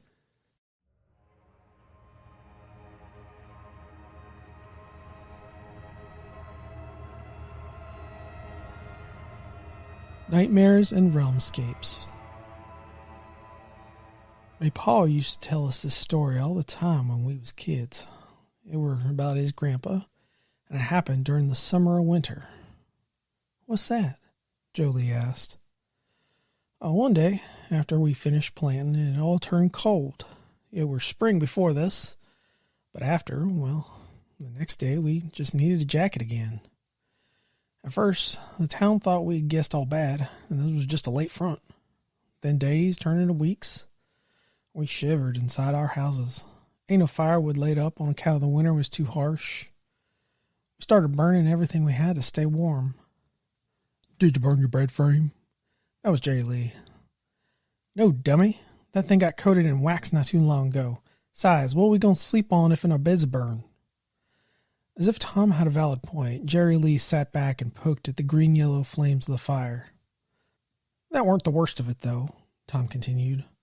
We was running out of food, mostly for us, but for the animals, too. My grandpa, he was a wiry one, slick as orc spit. That's what Mom always used to say. Mama didn't like Grandpa, because she said he was a liar and a drunk. Anyway, Grandpa had this old cabin up in the foothills he used to hunt, and sometimes in the fall. He thought maybe the animals mightn't be hungry enough to be sniffing around up there. So took the old hunting rifle he got from them short fellas back in the war, walked a horse and was hunting dog Gus up there.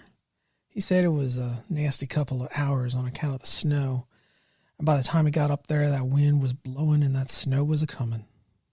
Tom chuckled and could barely get the next words out. And when he got up there, the wind had knocked the door halfway in. Old Grandpa must have been cussing, trying to get them snowdrifts out so he can close the door. He never liked surprises, and he said it were colder than that out at first. He never liked surprises, and he said it were colder inside than out at first. But his pappy had always taught him to have a stack in reserve from last year, so he had some dry wood to burn out in the barn. Once he got the horse up in a stall and a fire roaring, he wasn't feeling too bad. That's quite a lot of liquid courage he had up there, too, so he went about getting himself prepping for the morning. Tom leaned in conspiratorially, and by that, I mean he got good and drunk. By next afternoon, though, he was awake enough to see straight and the snow had stopped, so he went out and tended up the horse and saddled her up for a ride. He said he could barely see the sun that day on account of it was all cloudy. My grandpa knew them hills like the back of his hand, but he almost got lost twice, he said. Maybe it were the snow, maybe it were the booze. Anyway, he didn't get too much, but my gran used to say that luck smiles an old fool sometimes, and he jumped off for a morning constitutional, fell right into a fox den buried in the snow. Crunched two of them as he got off the horse by accident, and the mother came out all snapping and yipping. He said he clubbed the thing down with the middle part of his rifle and felt a little bad about it. Meat's meat, Jerry Lee said with a shrug. When you're hungry like that, right? Right, Tom said with a nod. Grandpa weren't about to look away at fresh meat. So he went about dressing and gutting them and went back to the cabin to celebrate. And by celebrate, I mean he smoked up some meat and drank. Grandpa weren't no fool, though, so he didn't drink too much that second night on account of he didn't want to mess up the meat. The wind were howling fierce for a while, but he said it calmed down a little bit after dark. And that's when he heard a crunch, like ice and snow breaking right outside the wall he were smoking on. Grandpa froze, looked at his dog. See, this is where it's peculiar. That dang dog, who would any other time howl his fool head off any time a coyote come anywhere near the farm, weren't barking at all. In fact, he was shaking, hiding underneath the table. Grandpa froze, listened for another sound. He ain't hear another crunch, but he did hear a dripping sound. He knew it weren't warm enough for ice to be melting, but he could hear heavy splat, splat, splats just outside the wall. Now, y'all been up there before, and them walls ain't made of no mortar or stone. Sometimes you can see through the cracks in the logs, though. Grandpa took a nip of his spirits to give him a little courage, then bent down and looked.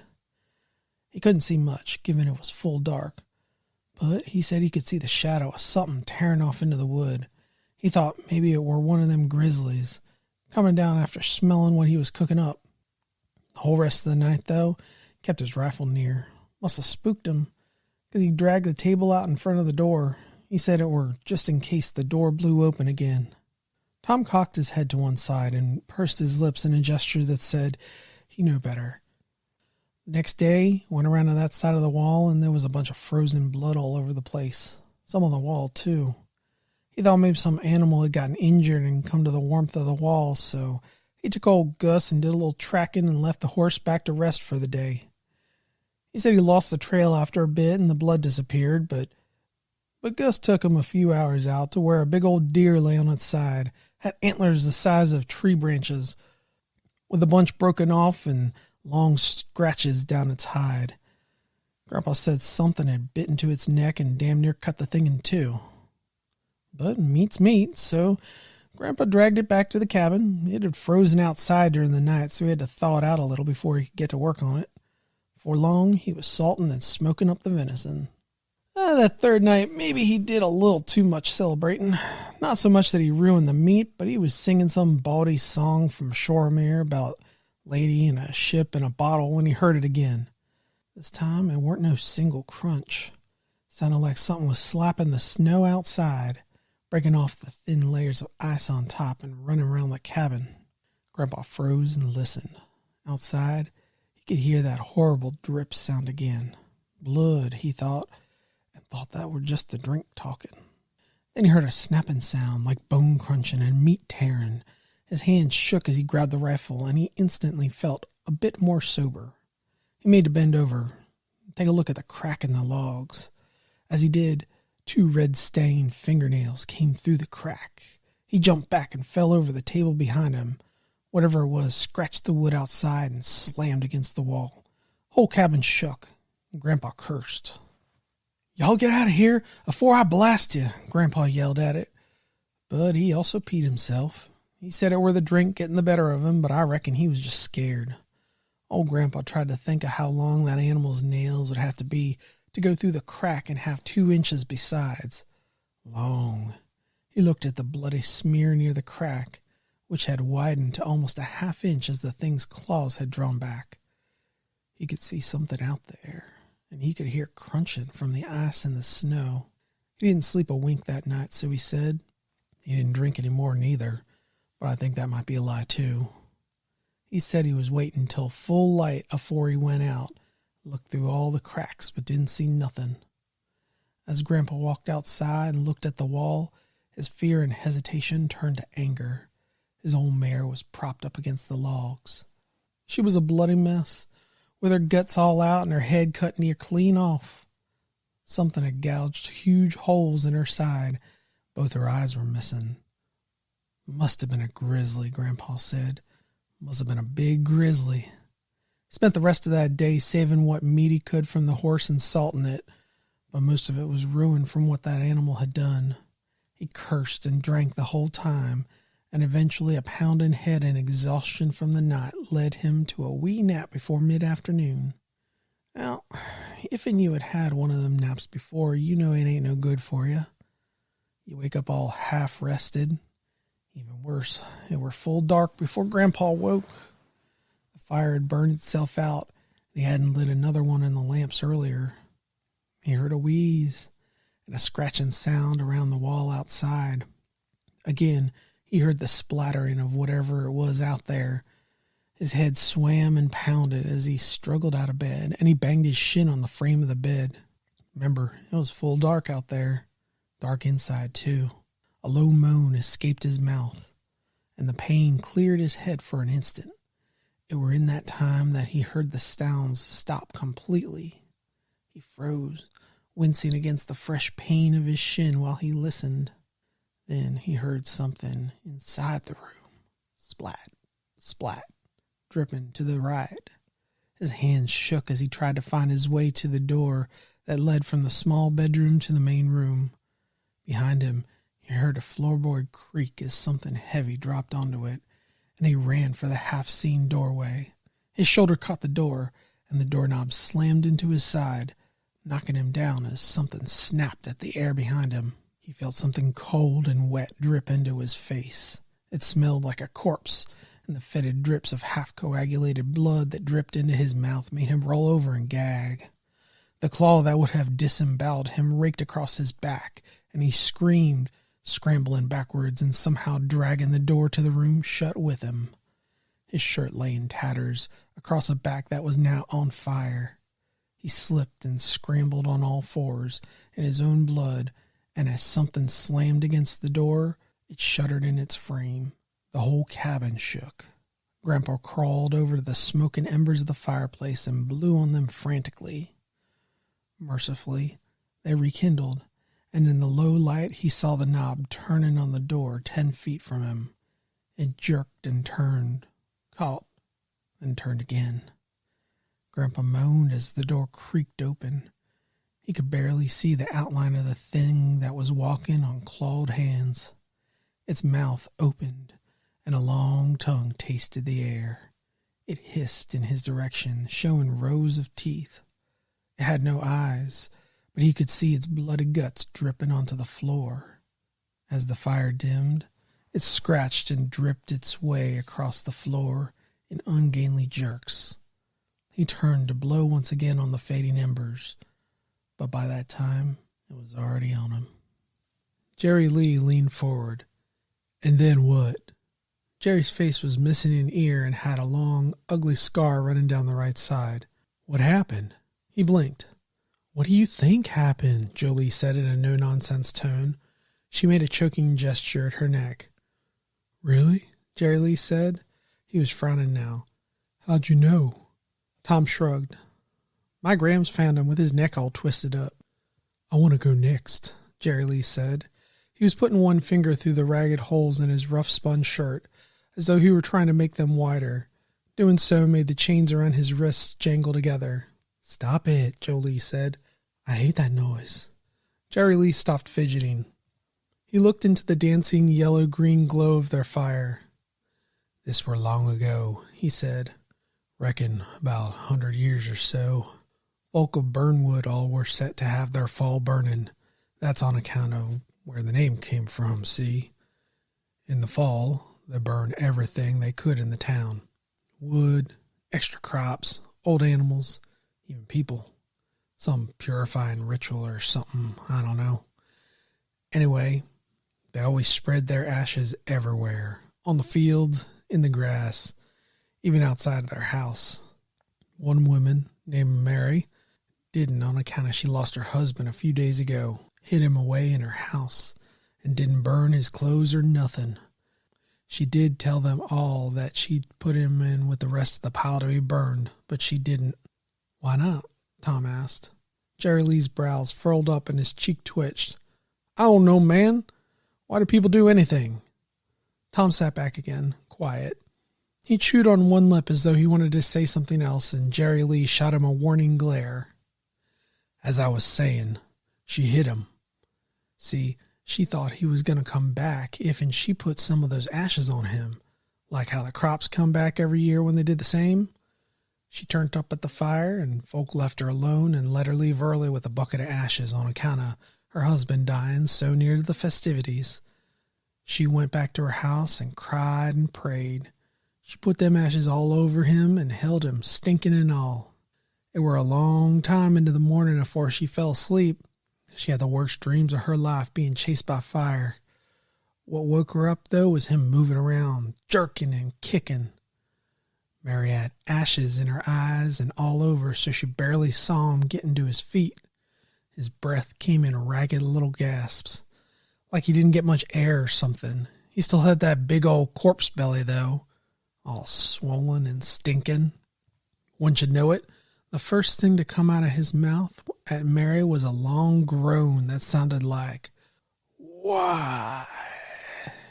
Red-green blood spilled from his mouth. One of his eyes was yellow and red, the other milky white. Mary turned and ran, but tripped on the stairs on account of she was half blind. From the ashes. She fell, tumbling over and over until her head smashed the banister at the bottom. It still had rough edges on it because her husband had just installed it last month, and it broke up at her skull. Did she die? This came from Jolie. Yeah, Jerry Lee said, but she came back later that day. Her husband must have gotten some of them ashes on her. She woke up with one eye facing sideways and a splitting headache. And she was hungry, too. So they went next door to their neighbor. Patty and Robert had a son who was fond of answering the door. His name was Rob Jr., so he ran for the door. But when he opened it and saw Mary all split open like that, he screamed. Mary's husband must have been all excited or nervous or something because he threw up and it went right in old Junior's face. Junior collapsed on the floor, shaking and hollering. Big old red sores were starting to grow on his face and neck. So Mary bent down to help the boy, and that's when Patty came running from the kitchen. She must have been baking because she had an apron on it and it was all covered in flour. She must not have seen Mary's husband, or else she might have made a run for it, but she ran to her boy and scooped him up. When her hands touched his head, her fingers swelled up like sausages.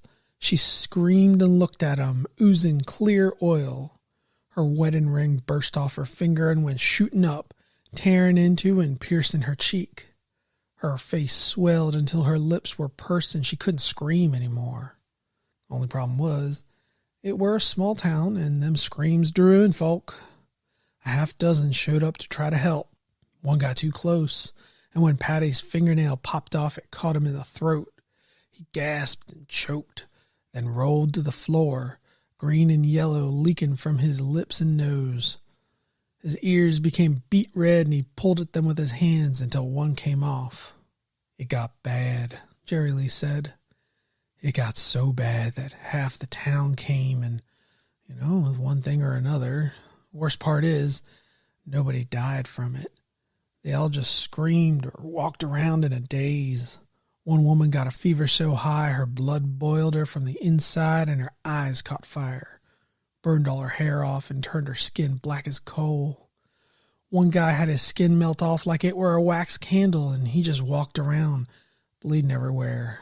Finally, the town decided to do the one thing they could always count on. The rest of the folk who weren't infected burned it all. They burned everyone and everything until the air was thick with soot and nobody could see on account of the smoke. All the rest fled that burned out husk of a town. They only took the clothes on their back and whatever they could carry. A few made it to the next town over, but most didn't.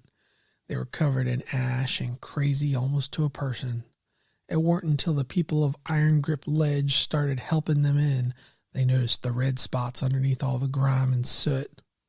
By then, folk of Iron Grip started changing. And that's how the Ash Plague came to be. Is it still going on? Tom asked. Yes, Jerry Lee said. Some folks say the folk of Iron Grip started praying to the dark things. Praying because they hurt or because they couldn't take it no more.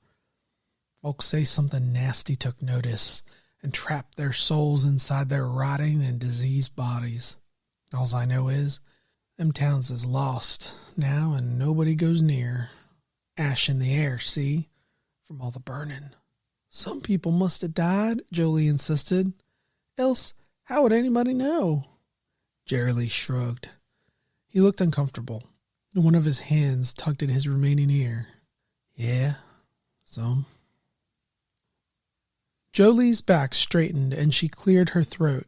She smoothed her torn skirt over the nubs of her legs and winced as she accidentally bumped the small white bone sticking out of the skin. Jerry Lee and Tom looked away, feigning embarrassment. How'd it happen? Jerry Lee asked. He was always one for plain talk, and Tom was thankful for it. Jolie's face turned ugly. Her lip curled and her nostrils flared. The black, hollow sockets where her eyes used to be stared in their direction. Red shields, she said. Red shields and toothy grins. Nobody said anything for a long while, so she continued. I was a milkmaid in Farthenmore, just outside Avonshire. Was just a spit from the bayou, and we knew some things was living out there, but we didn't know what, though. First we knew a trouble was when the men folks started missing. Some of the guard, some farmers. Most were big men, though, tall and strong, used to work in a field all day. At first, we thought maybe they was running away. They did that on occasion after a tryst with someone's wife or daughter. 6 days went by and 12 men disappeared. Then nothing. Nothing for a week. And one came back. She snorted and shook her head with black humor. Well, he came crawling back with a lot of broken bones and his leg caught in a steel trap. Nasty thing. Chewed right through the bone. Someone had carved his tongue out and chewed off his thumbs. Swamp rot had already gotten the leg, and he died when the doc tried to amputate it anyhow.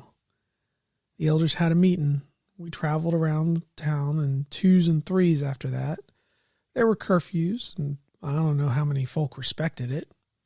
Most people likely. It was like a fear had spread across us, a static charge that put us on edge and made us not sleep nights. Some drank hard, some fought over the smallest things. That all stopped the night the rattles came, though. If you never heard them, you wouldn't understand why they're so terrible. It's like a sound a cicada makes in the summertime, only louder and from all around.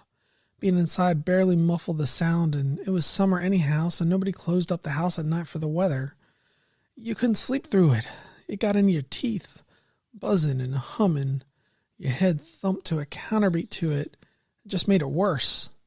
After that first sleepless night, we only saw the little ones, green-yellow, the size of children, running around, cackling and getting into stuff.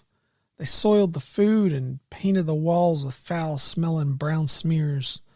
Some parents ran to screaming children in their rooms to find them scratched or bloody, or worse, missing fingers or toes.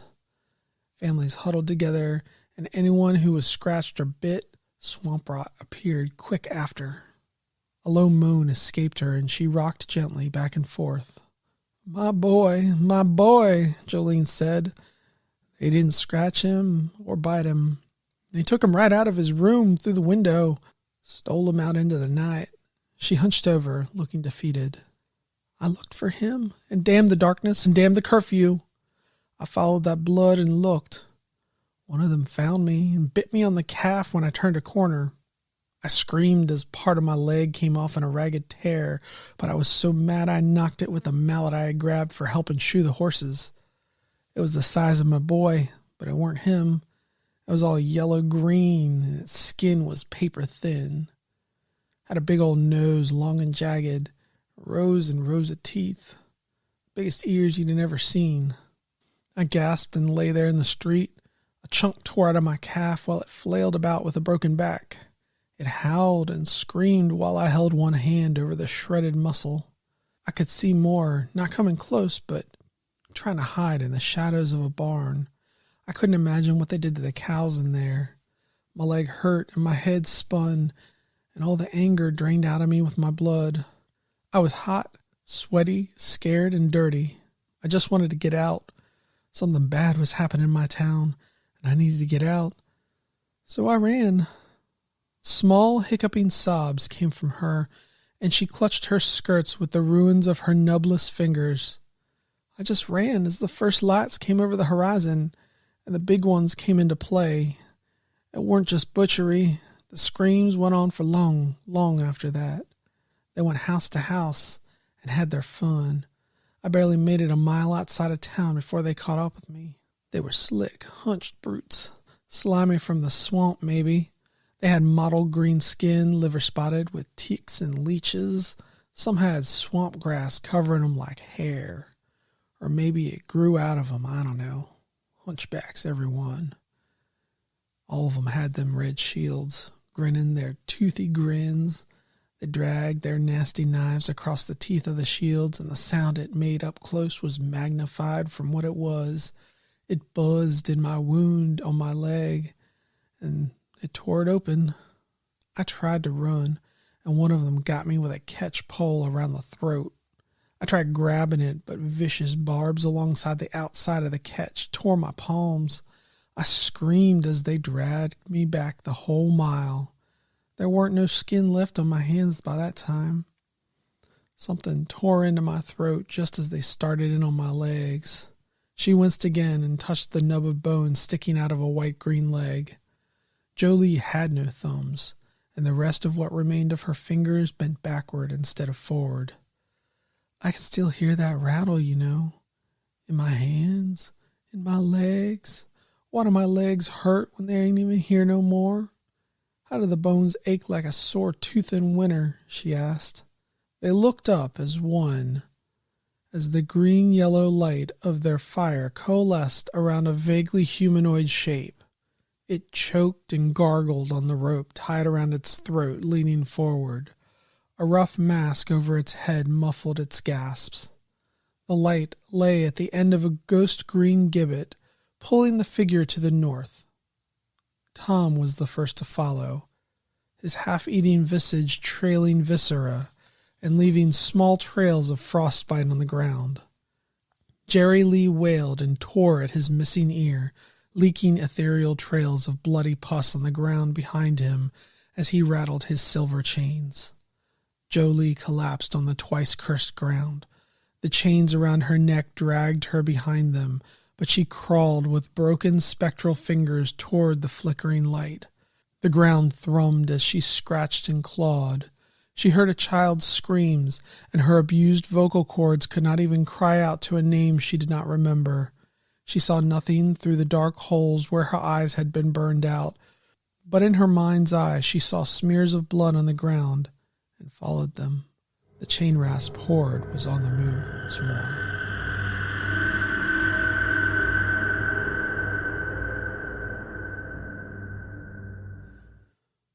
Welcome back for the question and answer segment. The question that we have today is Crusade mission packs for specifically Warhammer 40k. Are they worth it or not? And I'm going to have to say, after buying 2 of them, they absolutely are worth it.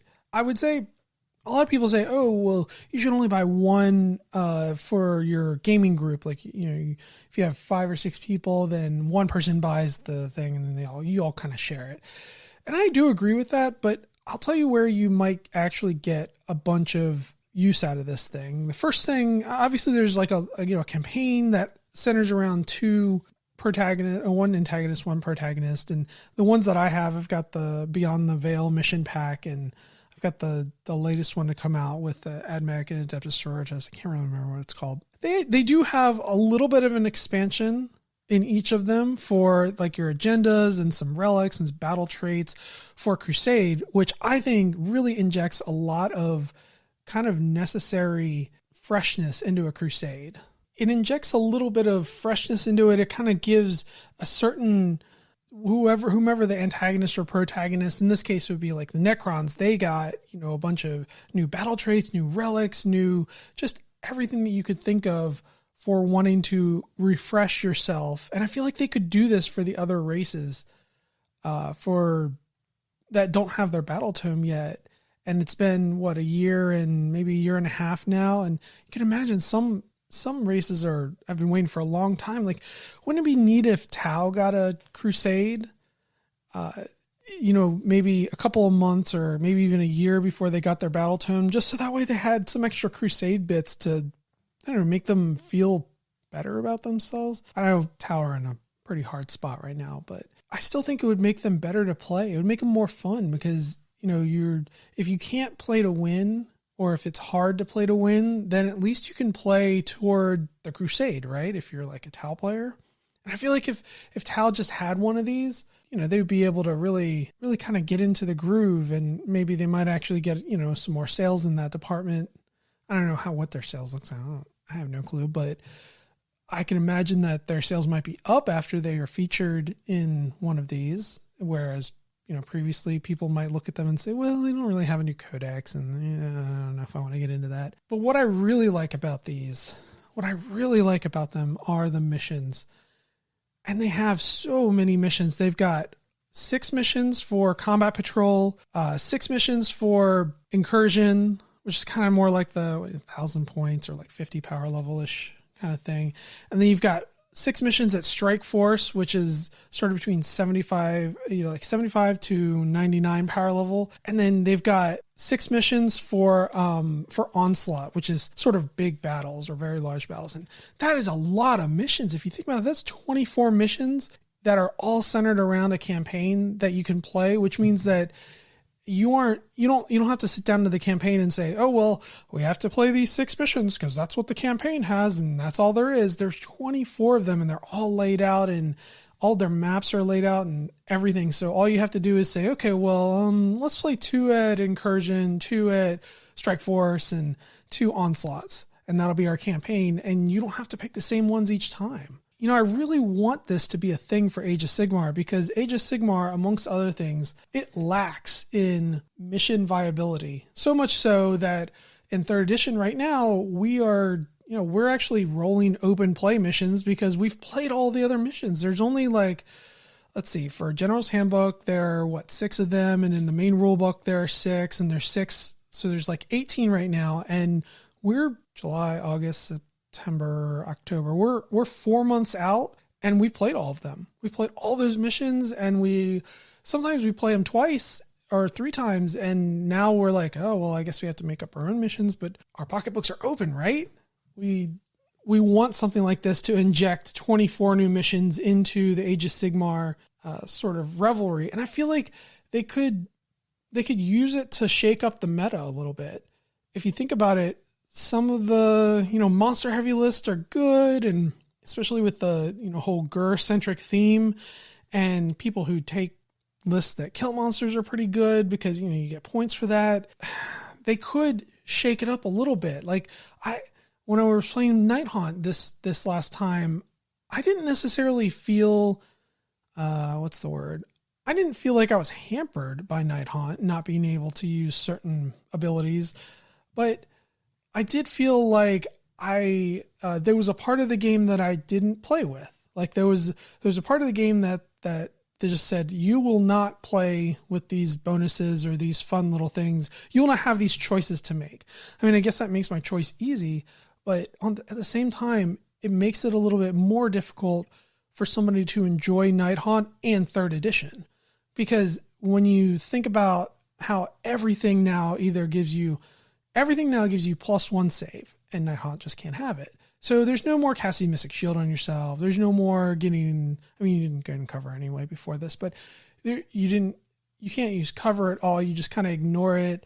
You look at your command traits and you're like, well, I don't really need this or that. So I'm just going to kind of not spend it on +1 to save because there's no reason to do that. They do kind of make up for it because an unrendable save is pretty darn good, as I've realized, especially with the number of one-shot ballistas and things like that. They're pretty good when your opponent looks at you and says, well, it's a -3 to Rend. It's going to be D6 damage. You're like, I don't care about Rend. It's a 4-up either way. So I wish that there were abilities that the Night Haunt had that were like these abilities. So for instance, maybe instead of +1 to save, maybe I could use my command point to give me reroll 1s. Or maybe I could use my command point to just not make them ethereal for a round. That would be really great. That way it would be a strategic thing where I'd say, okay, well, I'm using my command point to make them not ethereal for a round. And therefore, being in this cover actually helps me. Being strategic about it, having cast Mystic Shield on it actually helps for this particular round, or maybe just this combat phase. That would be perfect. Something like that. Just, I want options. I love abilities that make you think, make you choose, make you say, okay, well, I want this, or I want this, but I can't have it all the time, so I have to really pick and choose. I don't like abilities that are like, well, as long as you're within your bubble, you're good to go. And if not, not. So do that always. Because then you just never get out of your bubble. You don't play them, you either don't play the mission or you play the mission with everybody wrapped up in a tight little ball. I love abilities that you actually have to pick and choose. So I want Night Haunt to have more of those. Back to Crusade though, this mission pack. Question is it worth the money? I'm going to go ahead and say yes. And the reason why I think it's worth the money is that even if they change, and I mean completely change, the entirety of Warhammer again, like if they, for instance, go back to 7th edition, which they probably never will, but if they did, let's just say they did, this Crusade pack, it's still very viable. It's incredibly viable because all the missions are, they're still there. You could still play with them. You still have objectives. You could still have mission critical assets. You have things like ambush, and it would all work. It's future proofing a little bit. I think that this will stand the test of time. Unlike, say, a Codex or a Battle Tome, those things, they get invalidated every couple of years, but we still have to buy them. I'd say this thing, you could replay this Crusade 1 or 2 editions from now, or let's say you could play it a whole edition from now when your Necrons are good again. When Necrons are back on top, then you could say, oh, well, I want to play this, and then playing against a Space Marine player that has a pretty good army list, you guys might have a pretty good chance at being, even, I guess. So I like them, and I'm going to continue to buy them. Also, I like the fact that they're spiral bound. That's super nice. They're not going to break, and they're kind of little, so they fit in book bags and they fit in different little places that I don't have to worry about carrying another hardcover book around that's super big and bulky. So I do like that, and they lay flat. So yeah, I'd say they are worth the money. That's the question for tonight. Thank you very much, and thank you for listening. Have a great day.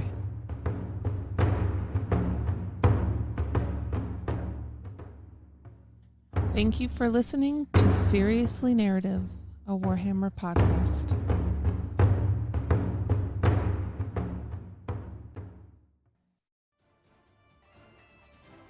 If you'd like to get in touch with us for questions, please email us at seriouslynarrativepodcast@gmail.com. We also have a Facebook page at facebook.com/seriouslynarrativepodcast. This episode of Seriously Narrative, a Warhammer podcast, is protected by the Creative Commons license. If you have any questions about the Creative Commons license, please visit their website at creativecommons.org. Music is provided by Incompetech, created by Kevin MacLeod, and used under the Creative Commons license. Thank you for listening.